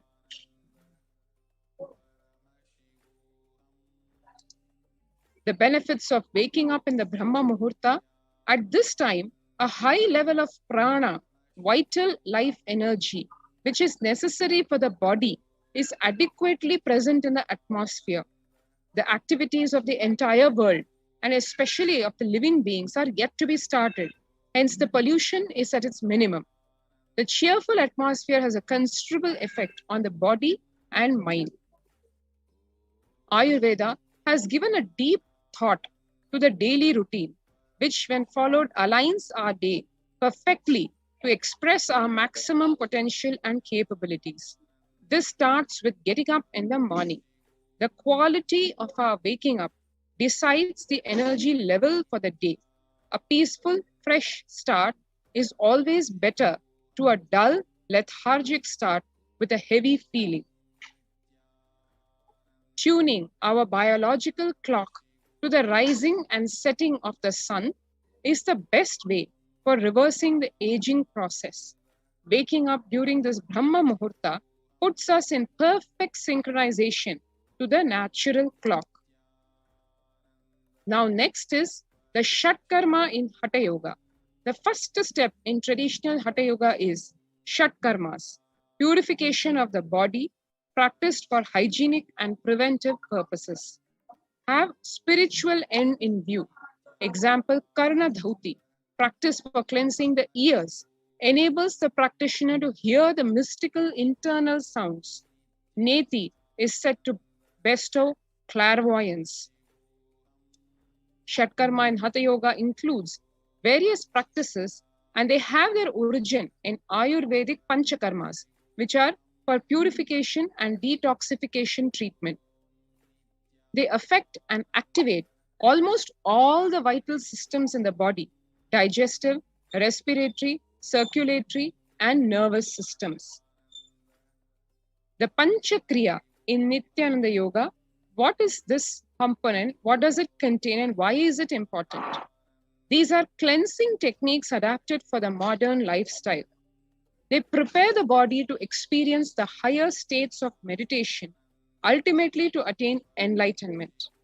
There's better health and quality of life. Modern world with much polluted environment, impure food, ailing bodies, and disturbed minds. This is a solution for all this. The 5 processes in the Panchakriya include eye cleansing, Jalaneti, Sutraneti, Jalabhasti, Haritakki. Netra Shuddhi or eye cleansing, the first process. Eyes are the most used organ of the body. Constantly they are subjected to external stimuli, air pollution, bright lights, and they are overused. The Netra Shuddhi is a very simple technique for eye health. One can do this just 2 times daily, 1 time in the morning and 1 time in the evening. What does it have? You have water being poured in a small container, which can then be upturned over the eye, and the eyeball rotated in the water so that all the toxins or the impurities which are there inside the eye, when the eyeballs rotate, the entire portion gets cleaned, almost like giving it a bath. What are the benefits of eye cleansing? It reduces itching, burning sensations, redness, eye strain. It relaxes the eye muscles, cools and refreshes the eyes, leads to clearer vision, reduces the puffiness around the eyes, helps in the prevention of conditions like cataracts, and has a relaxing effect on an anxious mind. Jalaneti is the nasal passage cleansing with water. It cleans the air before it enters the lungs. Thin layer of mucus and fine hair and nose will trap the impurities. This Jalaneti moves the impurities to the throat and the stomach, where the stomach acid eliminates the bacteria, warms the cold air before it enters the lungs, humidifies the dry air to prevent drying of the lining of the airways. Jalaneti, one can see, the Jalaneti pot is put on the nostril and the head is tilted so that the water goes from one side of the nose over the bridge and falls out of the other side. The benefits of Jalaneti are phenomenal. It cleans out the nasal passage and sinus cavity, but it doesn't stop there. It relieves the nasal and the sinus congestion and pressure. It leads to easier flow of breath for better yoga and meditation. It actually activates the third eye and improves the ability to smell. The Jalabhasti or water enema, this is a method to flush waste material out of the colon. This Jalabhasti is a process which induces bowel movements that clean out the colon, leaving you feeling cleaner, lighter, healthier almost immediately. The Jalabhasti or the water enema, these are the components for the same. You have the Jalabhasti can with its relevant tubes. The benefits of Jalabhasti or water enema include: it cleanses the lower gastrointestinal tract, it removes the excess body heat, removes old stool, gas, and layers of toxins from the colon, purifies the body to become a clear receptacle for deeper truths, stimulates the pranic energy, making you feel active and alive. Leads to a clear mind and healthy, light body. Contraindications are for pregnant or nursing women to get the doctor's clearance. Now we come to Haritaki, which in the Nithyananda lineage is literally considered a miracle herb. This is also called Kadaka Pudi in Tamil, and this is a gift to the Nithyananda lineage from the Madurai Adinam lineage. Haritaki is literally a wonder medicine for the brain. The Supreme Pontiff of Hinduism, Nithyananda Paramashivam, has declared Haritaki as a prasada, which is served at all Nithyananda Adinams, temples, centers as a blessing from the divine. Anyone doing spiritual practices should take Haritaki. This is the Haritaki powder, which is made from the seed, parts of the seed of the tree. The benefits of Haritaki include it enhances the buildup of prana, a subtle energy, which awakens the non-mechanical parts of the brain. It makes the brain and body fresh and alive.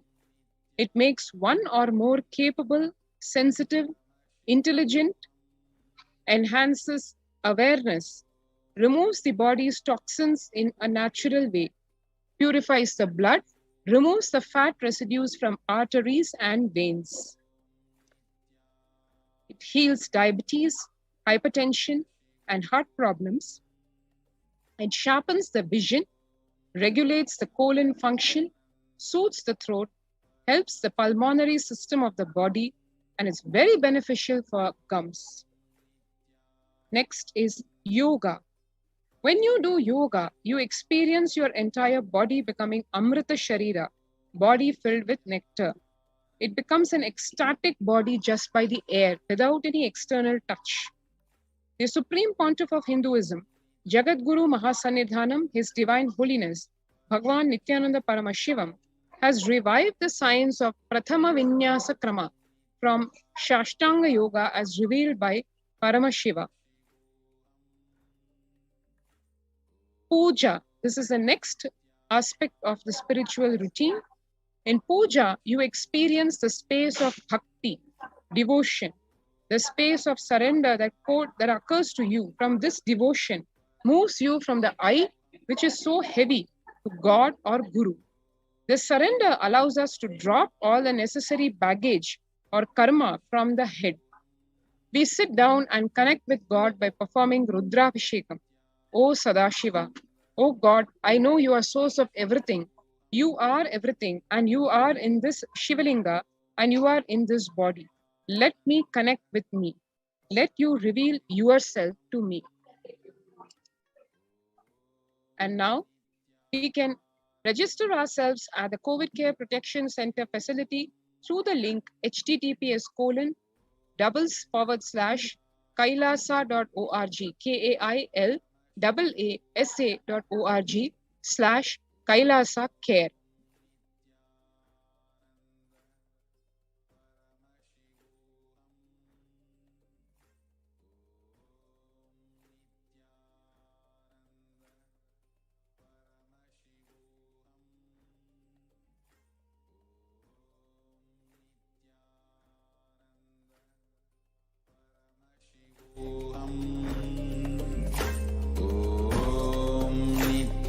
Nithyananda Paramashivoham. Om Nithyananda Paramashivoham. Om Nithyananda Paramashivoham. Om Nithyananda Paramashivoham. Om Nithyananda Paramashivoham. Om Nithyananda Paramashivoham. Om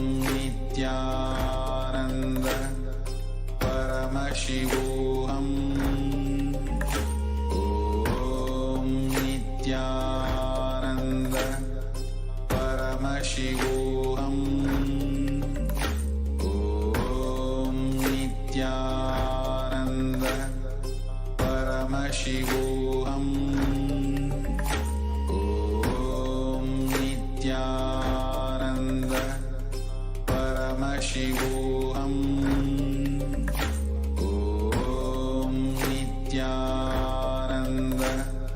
Paramashivoham. And if you have registered yourself in the COVID care protection centers in the de facto spiritual embassies of Kailasa across India, now we will take a look at some of the glimpses of the spiritual routine being performed in Adi Kailasa Sarvanya Peetham.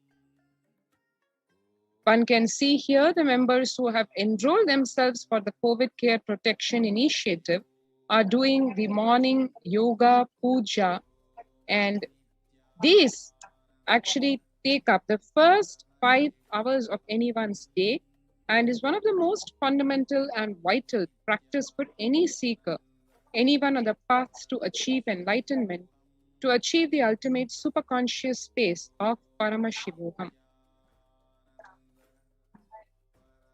More glimpses of the people performing the puja.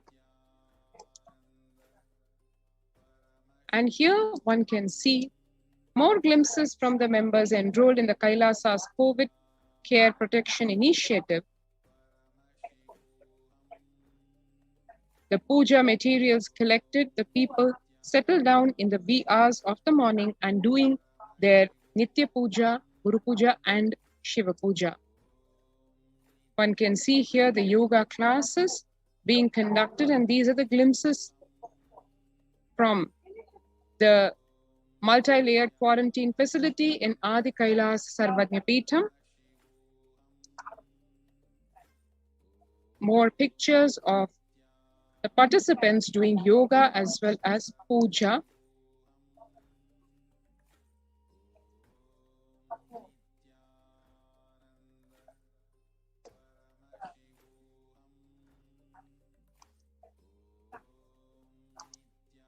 One can see just that one aspect of the puja and the yoga and the panchakriya, just these few so-called simple components, how they can transform one's life completely, because it is not something that is invented as a cure or as a fad for COVID care protection. It is the age-old ancient system of medical health care as is declared in the Veda Agamas, in the various scriptures, which long before, literally millennia ago, have discovered the truths of life, be it of human life or of other lives, including the microorganisms. A holistic approach to health and life, that is what the COVID care protection centers in Adi Kailasa Sarvanya Peetham and in various de facto spiritual embassies across India have to offer.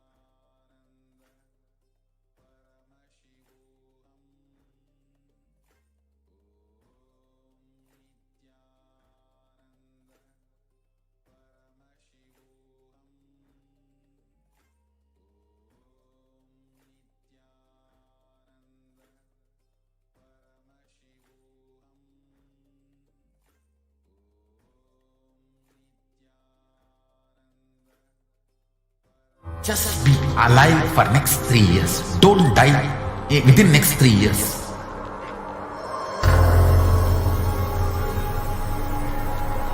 Just don't die within next 3 years. Be alive. Somehow be alive. I'm working sincerely. I will reach you somehow. Somehow I will reach you. It's my commitment to humanity.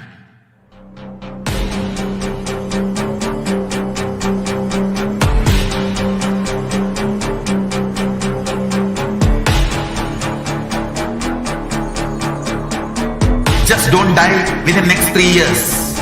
I will reach you wherever you are, whichever corner of the world you may be. I will reach you with enlightenment. You manifesting the space, state, powers, being Paramashivoham. It is possible, and it is possible for you.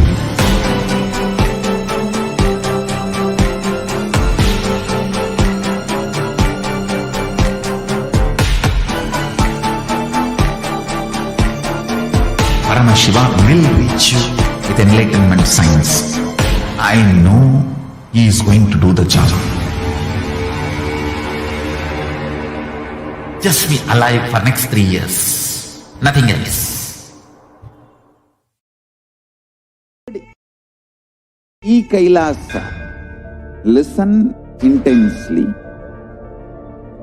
Enlightenment ecosystem, literally enlightenment itself, in your own home, wherever you are. If you cannot come to Kailasa, it's okay. Kailasa can come to you. Kailasa coming to you is Kailasa.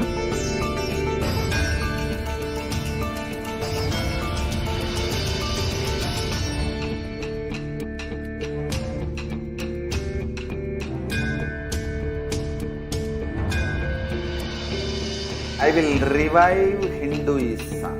I am a Hindu revivalist, not by any revolution, but by evolution.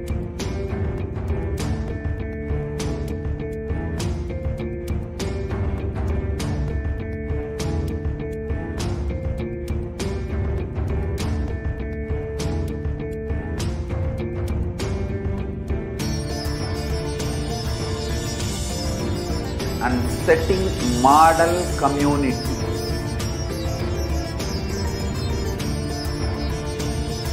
Kailasa, enlightenment ecosystems, Sarvanya Peethas all over the world.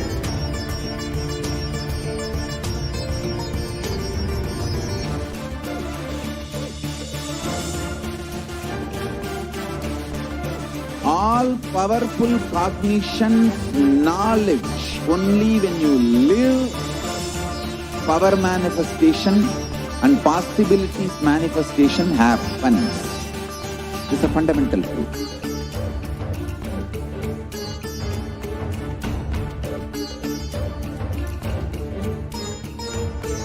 Hinduism cannot live exclusively as one sampradaya. No.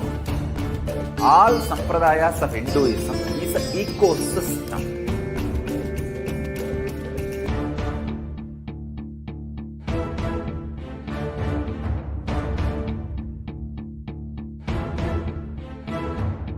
So don't keep quiet.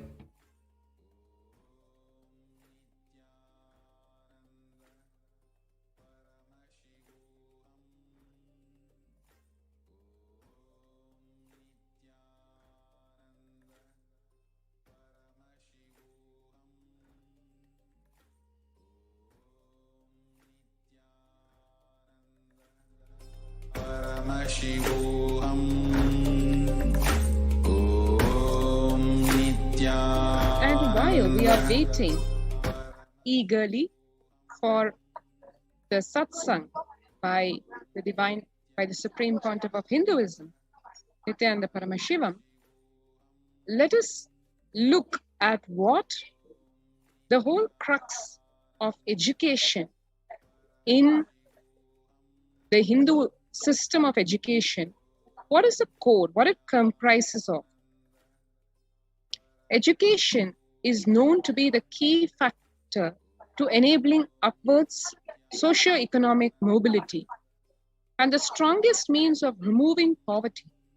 The right education is crucial to the well-being, stability, and growth of not only every child, but to humanity as a whole. The Gurukul system is known to be the knowledge transmission system of Hinduism, one of the pillars which kept Sanatana Hindu Dharma alive and standing as the world's most ancient living civilization. Through Kailasa's Department of Education, the Supreme Pontiff of Hinduism, Jagat Guru Mahasannidhanam, His Divine Holiness Bhagwan Nithyananda Paramashivam, the Gurukul system is being revived in its entirety.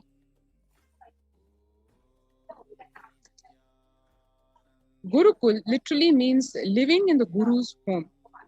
The Gurukul system is rooted in the Guru Shishya Sampradaya, or the living lineage of the Guru-disciple relationship. And this whole system is actually corroborated by the latest, most state-of-the-art scientific research. After decades of study on the physical, mental, chemical, and biological uniqueness of meditative states and enlightened beings, it has been found that in the normal waking state alone, their brain waves show that they are in a complete meditative state, despite being fully active and engaged. In the world of athletics, this state is known as the being in the zone, a glimpse into the peak of focus, cognitive function, attention, and coordination, to name a few. Rather than a glimpse, enlightened beings casually walk, talk, and engage with life settled in this peak. Recent studies have also found that we imbibe the body language, behaviors, and patterns of those in our environment, not just on the behavioral level, but to the depths of the neurological layer. This is also known as the mirror neuron effect. In this way, there is no better teacher than the enlightened Guru, who, as per modern science, exists as the superconscious, biological, reproducible anomaly.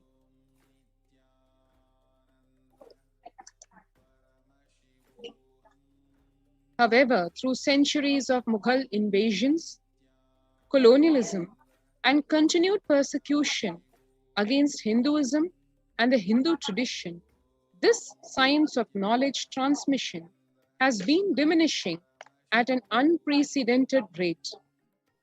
After careful study in the colonialism era, it was found that the Gurukul system was standing as the backbone and stability of the Hindu civilization. The Macaulay education system was imposed on India after this revelation.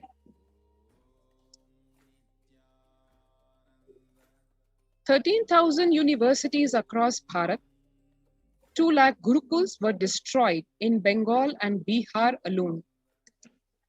With the systematic destruction of Hindu universities and Gurukuls,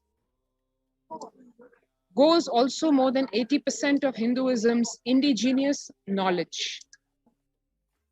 One can see what Thomas Macaulay in 1836, after his very deeply sinister study of the Hindu education system and what his diabolical plans were to destroy the system so that the colonial rule could continue for practically an eternity, which it still is, because even though physically the colonial rule is apparently to have disappeared, to have been replaced by so-called freedom and independence, yet the minds of the people, of the Hindus, has been influenced by this poison, probably once and for all, had it not been for the advent of the Nijavatara, the Supreme Pontiff of Hinduism. Macaulay says, "Our English schools are flourishing wonderfully. The effect of this education on the Hindus is prodigious. No Hindu who has received an English education ever continues to be sincerely attached to his religion. The Hindu religion is so extravagantly absurd that it is impossible to teach a boy astronomy, geography, natural history without completely destroying the hold which that religion has on his mind. It is my firm belief that if our plans of education are followed up, there will not be a single idolater among the respectable classes in Bengal 30 years hence. And this will be effected without any efforts to proselytize, without the smallest interference with religious liberty, merely by the natural operation of knowledge and reflection. I heartily rejoice in this prospect. One can see here the diabolical plans of Thomas Macaulay,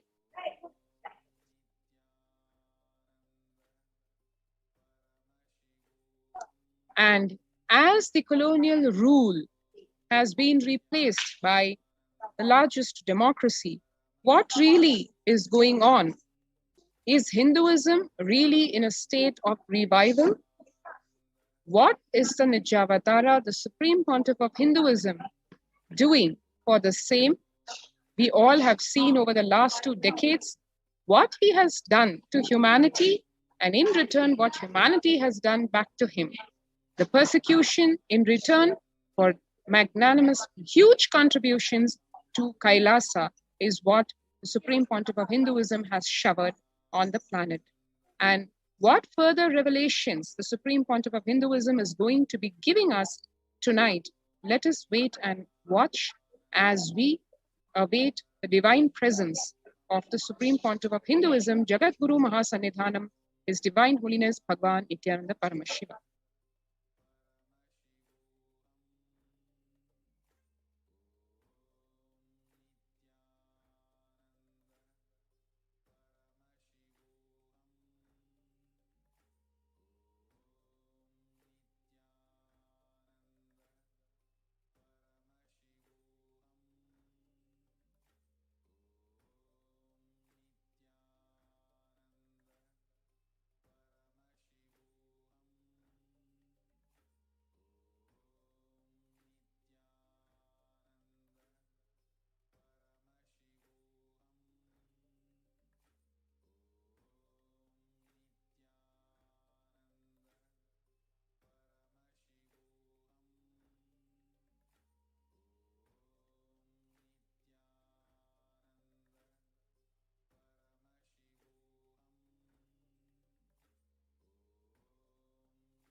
Attack, only that sampradaya is going to be affected.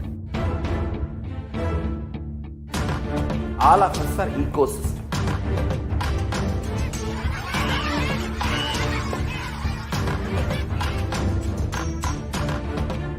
I invite all of you to get involved and enjoy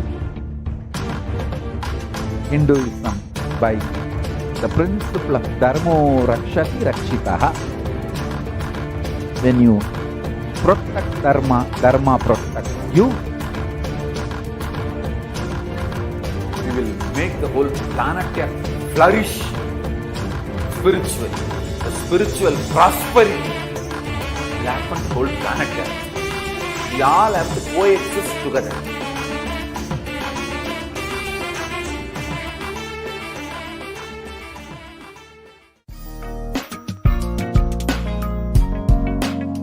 We get you health.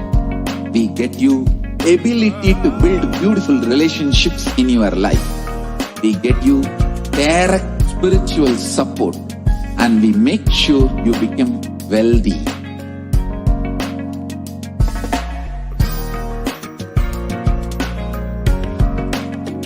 We won't stop giving you just good life. We will literally not stop till you live enlightened life. Manifesting the state of Paramashiva, space of Paramashiva, powers of Paramashiva, being of Paramashiva.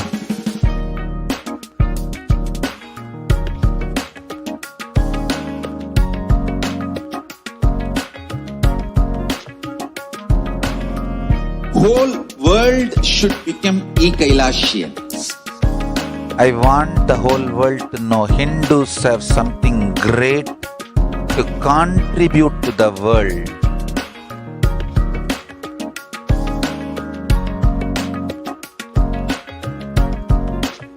We have something great to contribute to the world.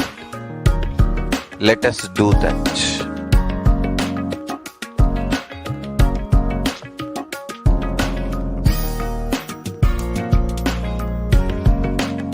Kailasa is proper customized spiritual service helping you to identify your root patterns of suffering. We have perfected the science of helping every individual from every cultural, religious, nationality background.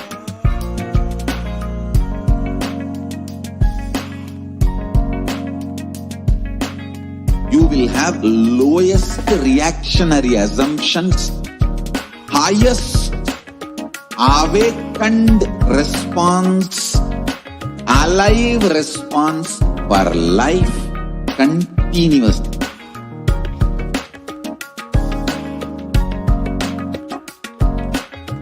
Kailasa is enlightenment ecosystem, literally enlightenment itself in your own home, wherever you are.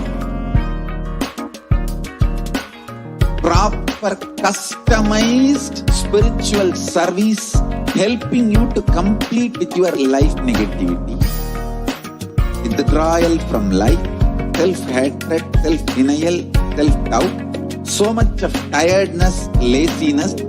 We can support you aligning your diet, your attitude, your aptitude, your understanding about life. We can help you with everything.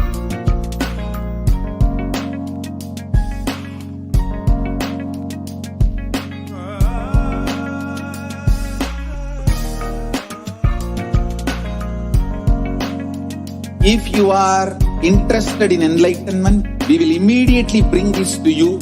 If you are not interested, we will explain the whole science, inspire you and make you interested in enlightenment time. We need to cater this enlightenment science to the whole world wherever they are, because enlightenment is the birthright of all human beings. Kailasa is responsible to provide that to all human beings.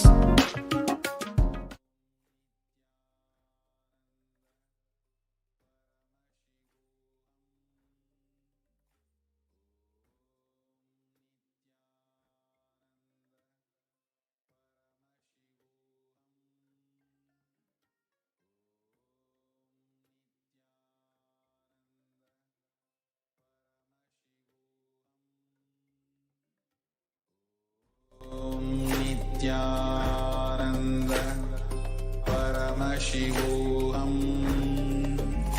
Om Nithyananda Paramashivoham. Om Nithyananda Paramashivoham.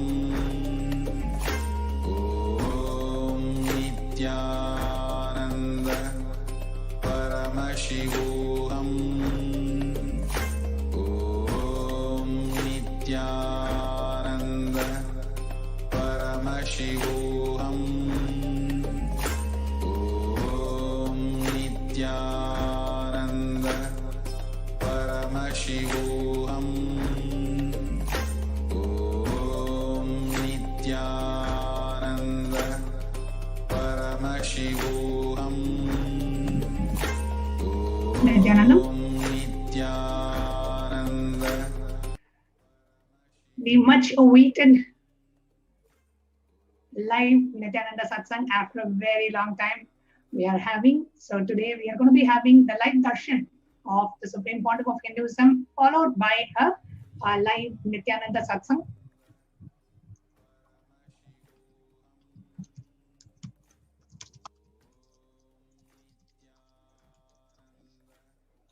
for all our viewers who are joining us for the live satsang today after a long time we are having. So if you're watching us on YouTube Live or Facebook Live, this is the time to go ahead and share. The live satsang will be at 8:30. The updated timing for the live satsang is 8:30 p.m. So we're just about 30 minutes away from the live satsang. So please do share with all your friends, family, Sangha members, near and dear ones, the live feed, and share this exciting news so they can all come and join. And this is actually the first live Nithyananda Satsang we are having after the breaking news and positive news.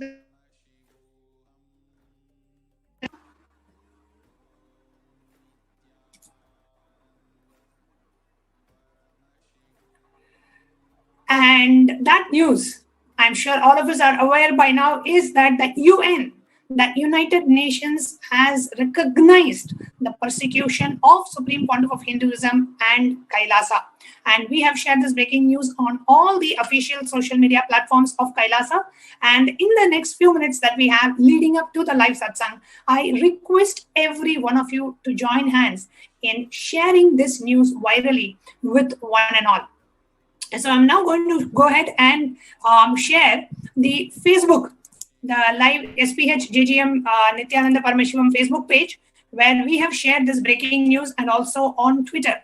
And as we are watching this live feed, and I request all the viewers to kindly please come along with me as we take a few moments to share this news with the world.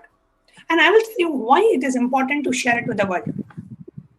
Recently, I was talking to one of the youth devotees from the US, and this person was saying that in their high school for about 2 years, they are taught in the US schools, everyone is taught the Jewish Holocaust. And I have joining me on this show is Ma Nitya Sadashiva Priyananda is also joining us, and she studied in the US. So maybe she can give a little bit more insights into what really they study in the US. As children grow up, every child is taught in the school about the Jewish Holocaust. So Ma Sadashiva Priya, I know you studied in the US. Did you learn about the Jewish Holocaust? Yes. So yes, thank you so much.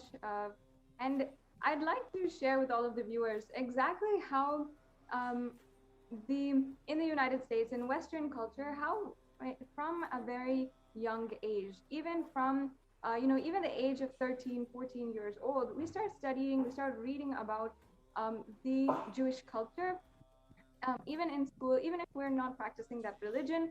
Sadashiva Priyama, so sorry to interrupt you. Your voice is very low. It's kind of hard to hear you. Is there any way you can fix your microphone and be right back with us? Yeah, sure, of course. Yes. So while Ma Sadashiva Priya is joining, and those of you who are watching this, and how many of you, as compared to one is the Jewish Holocaust of what happened to 6 million Jews, just around the time of the Second World War, and on the same way, what is happened to Hindus, where 500 million Hindus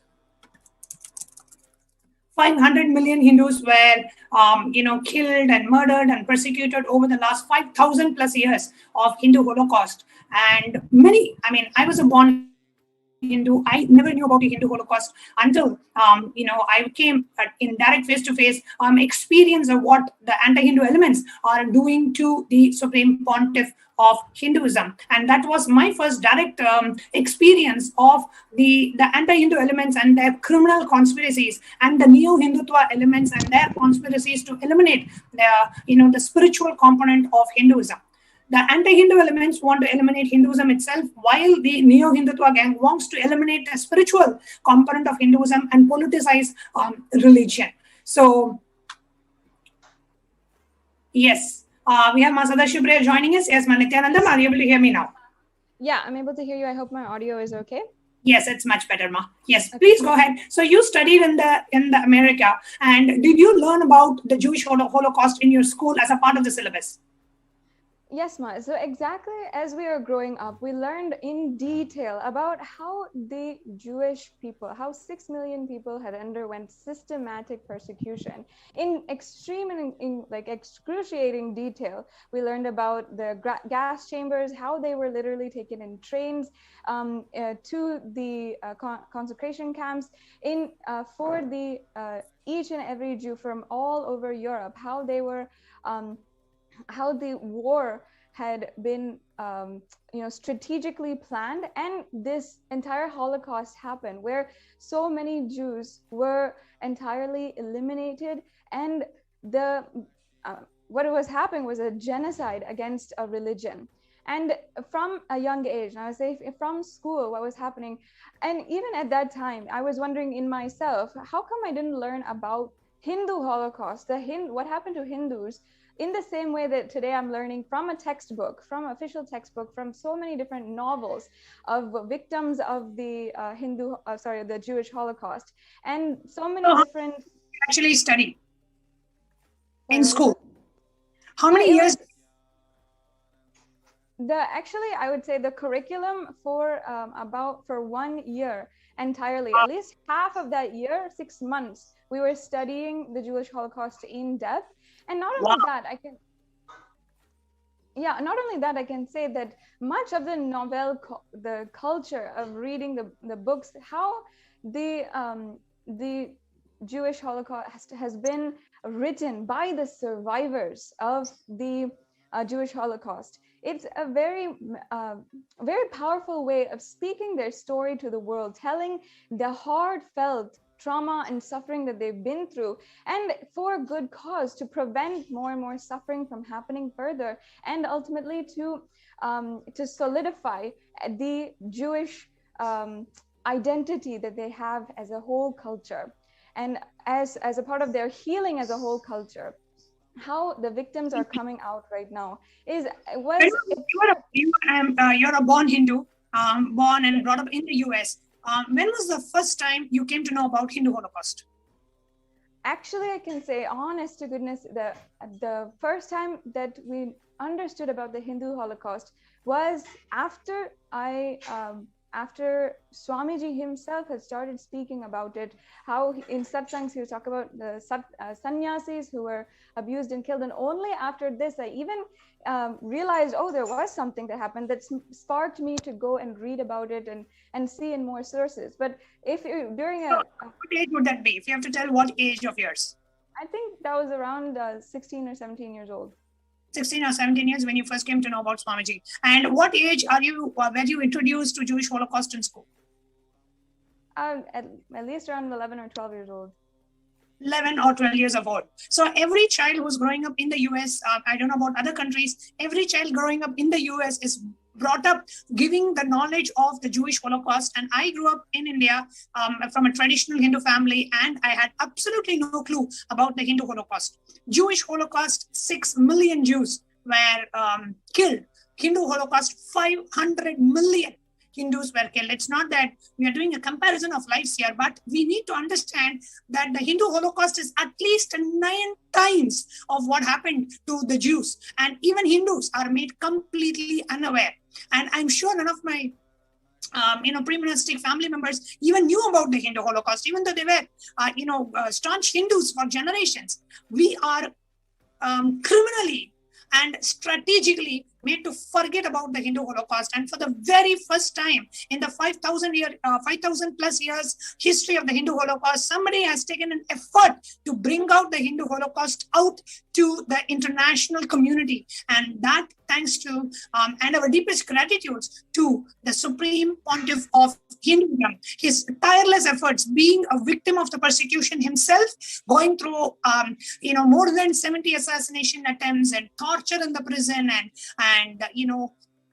character assassination and hate speech and lawfare, and you speak about any facet of persecution the Supreme Pontiff of Hinduism has gone through. And today, after literally 20 plus years of relentless persecution on the Supreme Pontiff of Hinduism, today we have had a breakthrough. This is a breakthrough not just for Kailasa. This is a breakthrough for every Hindu out there, and this is a breakthrough for every human being out there, because what Kailasa is doing the revival of the true authentic knowledge of enlightenment, the science of enlightenment being revived by the Supreme Pontiff of Hinduism. So it is the responsibility of each and every one of us watching this, hearing this, living Hinduism and being benefited by Hinduism. It is our responsibility to share this with the world. So all we can do is just take few minutes of our time. I'm sure we are all eagerly waiting for the Nithyananda Satsang to start. And as we are waiting, let us do our responsibility. And that responsibility is to share this news virally with the world. And eventually, we should be having, every Hindu child should be taught what has happened to us. So we take responsibility to protect this knowledge tradition, to protect this tradition which is almost becoming extinct. And Yes, so I'd now like I'm to going to add go one. ahead and yes, ma, please go ahead. Yes, I'd like to add that across the world, in so many different time frames, from different cultures, different cultures apart from Hindus have undergone either slavery, genocide, examples of how their cultures have stood up and made something happen for themselves to recover from that culture. For example, even after the Jewish Holocaust, how the Jewish culture, that Jewish people as a whole are able to tell their story to the world and voice out, powerfully voice out the stories of victims and survivors of the Jewish Holocaust, to the point where even they're able to establish their own sovereignty and able to protect their culture and heritage as a nation, whereas there was no nation for Jewish culture and for Jewish people. That after that they were able to establish that and protect themselves in some way or form. In that same way, if Hindus, if we come together now and just share and start to voice our stories, voice the stories of victims and survivors of the Hindu Holocaust, and first of all ourselves understanding how the Hindu Holocaust is still going on, and the Supreme Pontiff of Hinduism is under the most brutal attack, has been a survivor of the most brutal attack and ongoing persecution against him. And even after the UN has recognized the persecution against the Supreme Pontiff of Hinduism, it's our responsibility as Hindus to ensure that the whole world knows that this persecution has been recognized, it is legitimate, and that it's our responsibility that each and every person, everyone who dares to troll against Hindus, against disciples of the Supreme Pontiff of Hinduism and the Supreme Pontiff of Hinduism himself, that the persecution is a legitimate thing, and they're only fueling the persecution that is happening. It is our responsibility to share and ensure that the one chance, the one time we had our voices heard is being known to the world, that it is a legitimate persecution ongoing right now. Absolutely, ma'am. And as you were sharing, I wanted to also take our attention to the official Facebook page of the Supreme Pontiff of Hinduism. And all of us who are watching us on YouTube Live, Facebook Live, Twitter Live, and all the different social media platforms, I request everyone, if we can take a moment and just go to Facebook, the official handle of the Supreme Pontiff of Hinduism,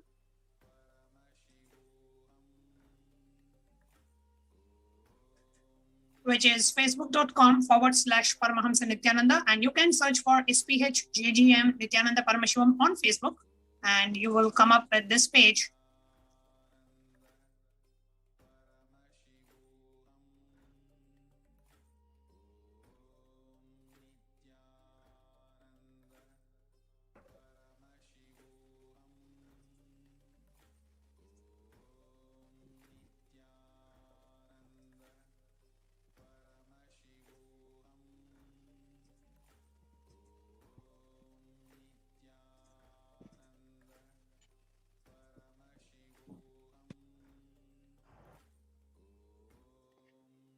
Yes, and I'd like to add that, first of all, to all of the viewers who are joining in right now, if you have not already, make sure that once you have found our page, found the official page of the Supreme Pontiff of Hinduism on Facebook, that you are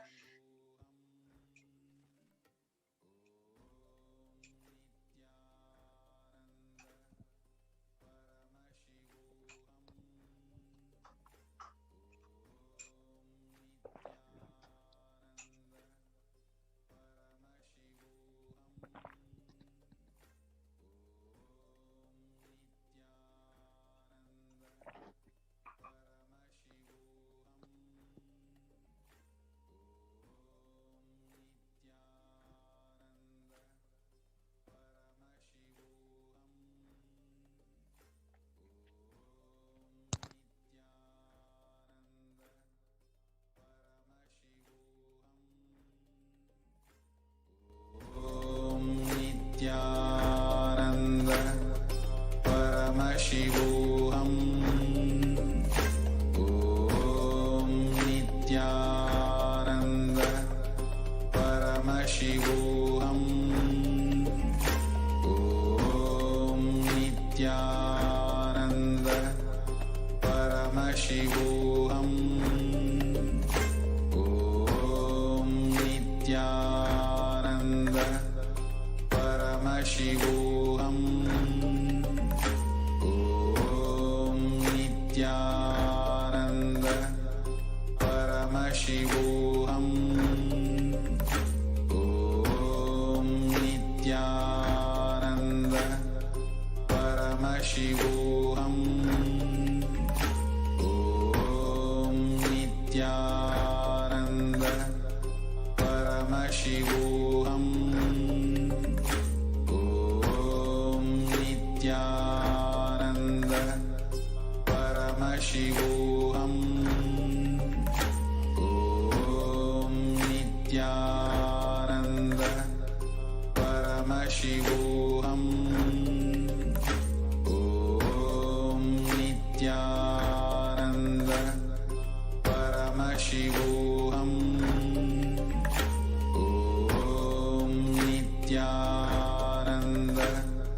Paramashivoham.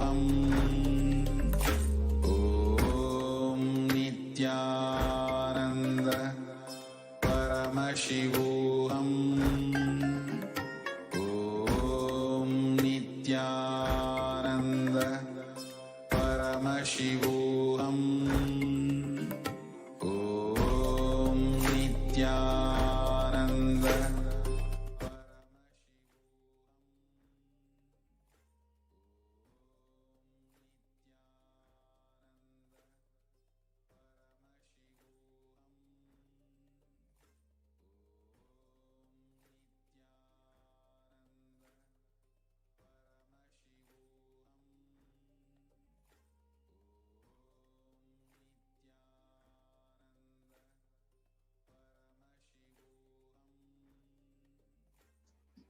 Welcome back, dear viewers.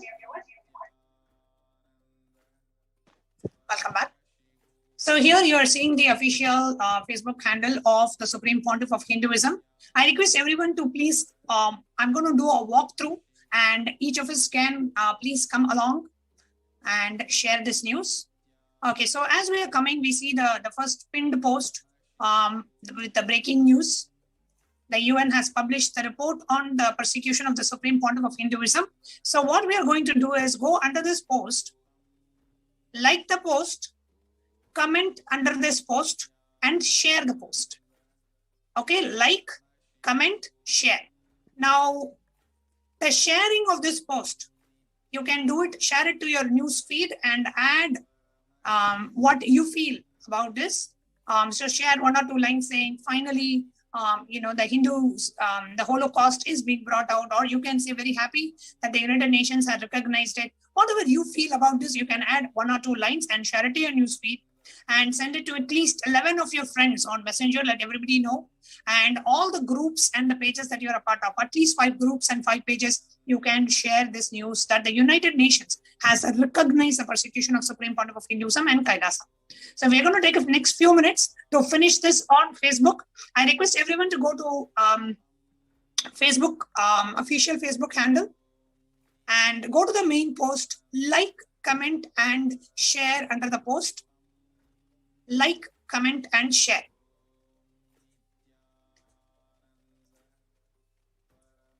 I'm going to read out some of the latest posts that are comments that are coming in through. So like, comment, and share under this post.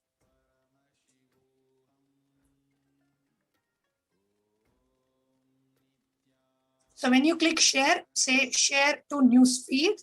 And when you share to newsfeed, it will give you the option of including the original post.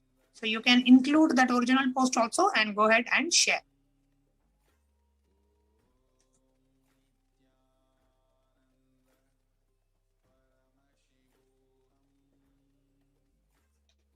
And you can write your own a line or 2, a comment about this, and then go ahead and post it.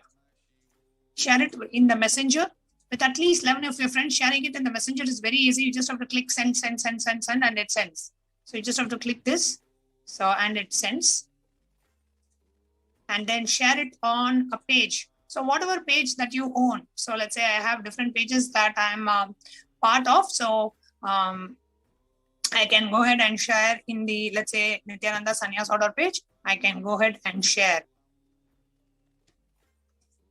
The United Nations has recognized the persecution of SPH and Kailasa. So you can go ahead and do this and share in a group. Whatever group that you're a part of, you can share it in the group. So let's go ahead and take the next few minutes to go ahead and do the sharing on Facebook. At least share with 11 of your friends, 5 groups, 5 pages, and make one news feed. Like, comment, and share the post.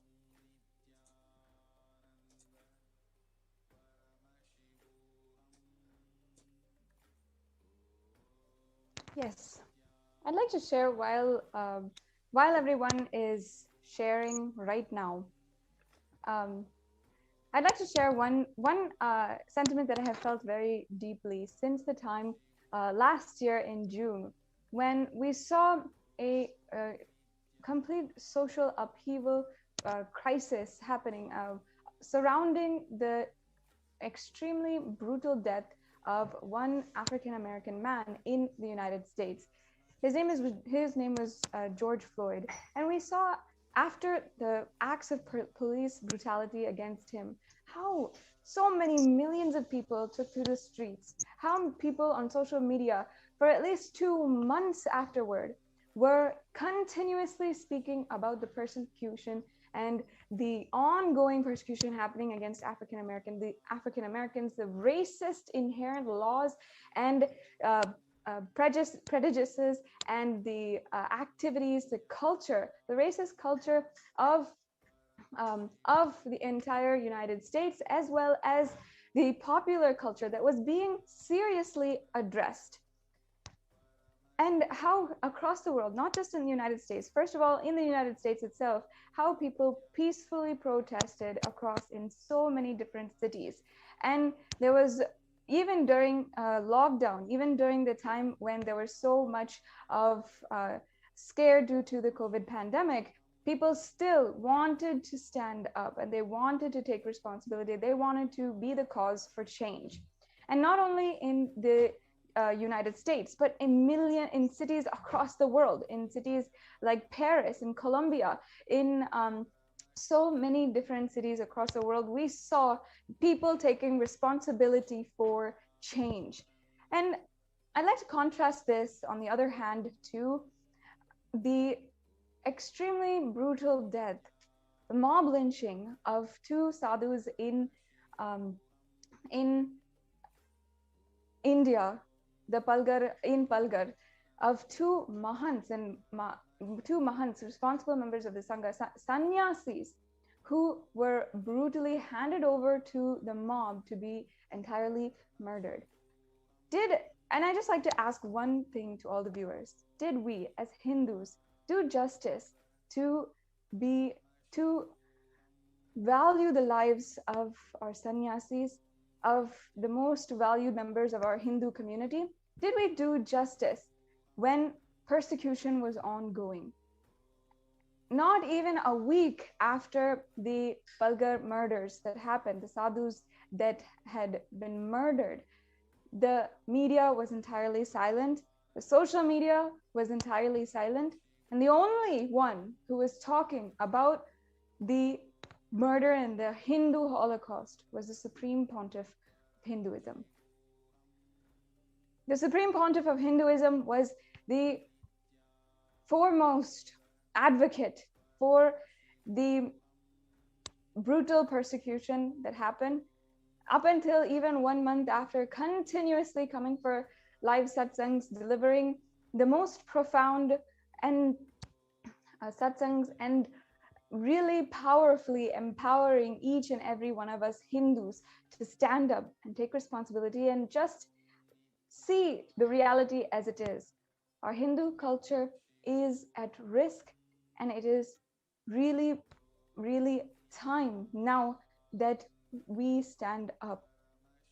the Supreme Pontiff of Hinduism has courageously brought his story to the whole world, with the UN recognizing the persecution against the Supreme Pontiff of Hinduism and his disciples, the ASMT community. And he has been, after such a long time, after 10 years of persecution, finally, after going door to door to door, literally to every lawyer, to every judiciary, to every government, to every institution asking for justice, finally, we have had our voices heard in some way and some form. It brings actually so much across the world. All of Kailasians, for all the viewers who are just now joining across the world, all the Kailasians are so immensely filled with gratitude that right now, finally, our voices are heard. Absolutely. Absolutely. And as you are sharing, right, I invite all the viewers. See, it is important that, as what Masada Shubhriya was sharing, it is important that we as Hindus understand and take collective responsibility for what is happening to Hinduism and raise our voices. And we can raise our voices. We can bring it to the attention just by, we're not saying let's go to the street and protest. No, we are going to bring this to the attention of the government and the influencers and the media who needs to share this with the world. And we need to share this information with the world, that whatever that has happened to the Supreme Pontiff of Hinduism is the worst persecution of the worst possible, in the worst possible way, a totally brutal, atrocious persecution that has happened and is still happening to the Supreme Pontiff of Hinduism. And the United Nations has gone through all the persecution details, and they have recognized this persecution, recognized Kailasa as a nation. And what you're seeing on the screen right now is the official Twitter handle of the Supreme Pontiff of Hinduism at Sri Nithyananda on Twitter.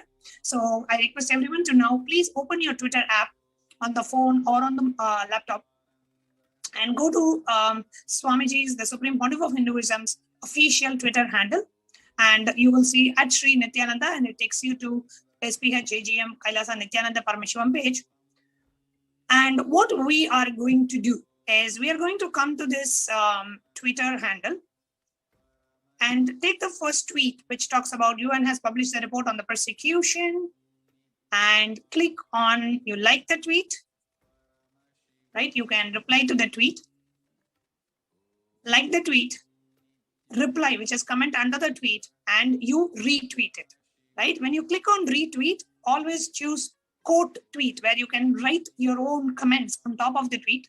So you click on quote tweet and you add your comments on top of it, right? So you can say, finally,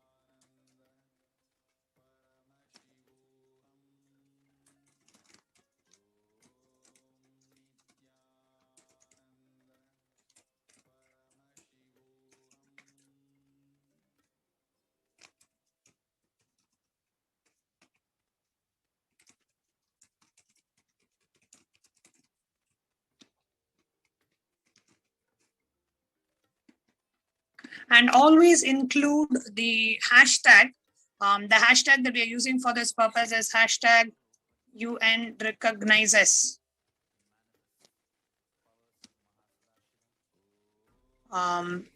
persecution of SPH Nithyananda and Kailasa. So use this hashtag UN recognizes persecution of SPH Nithyananda and Kailasa. Use this hashtag always. I'm just going to double check. And also, yes. And also you can tweet at the recognized Hindu leaders and also the celebrities and tweet at them, so that also we can share this news to all of the Hindu leaders, to all of the government leaders, to all of the UN leaders, and share this news that Kailasa has been recognized and the persecution against the Supreme Pontiff of Hinduism has been recognized. Let's share this and tweet at them. So we can go to their any page. Yes. Yes. And we can go to any of the famous celebrities, anyone whom you think will have an interest to hear about the story of, yes, Ma, I think your screen is being projected.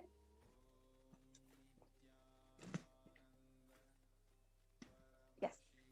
So use these words, use these hashtags, and make sure that you can also tweet at any of the celebrities, any of the advocates, any of the leaders who you think might have an interest in Hinduism, might have an interest in the Supreme Pontiff of Hinduism, the persecution against him. And Nithyananda Paramashivoham.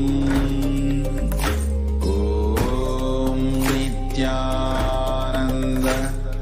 Paramashivoham. Om Nithyananda Paramashivoham. Om Nithyananda Paramashivoham. Om Nithyananda Paramashivoham. Om Nithyananda Paramashivoham. Om Nithyananda Paramashivoham. Om Nithyananda Paramashivoham.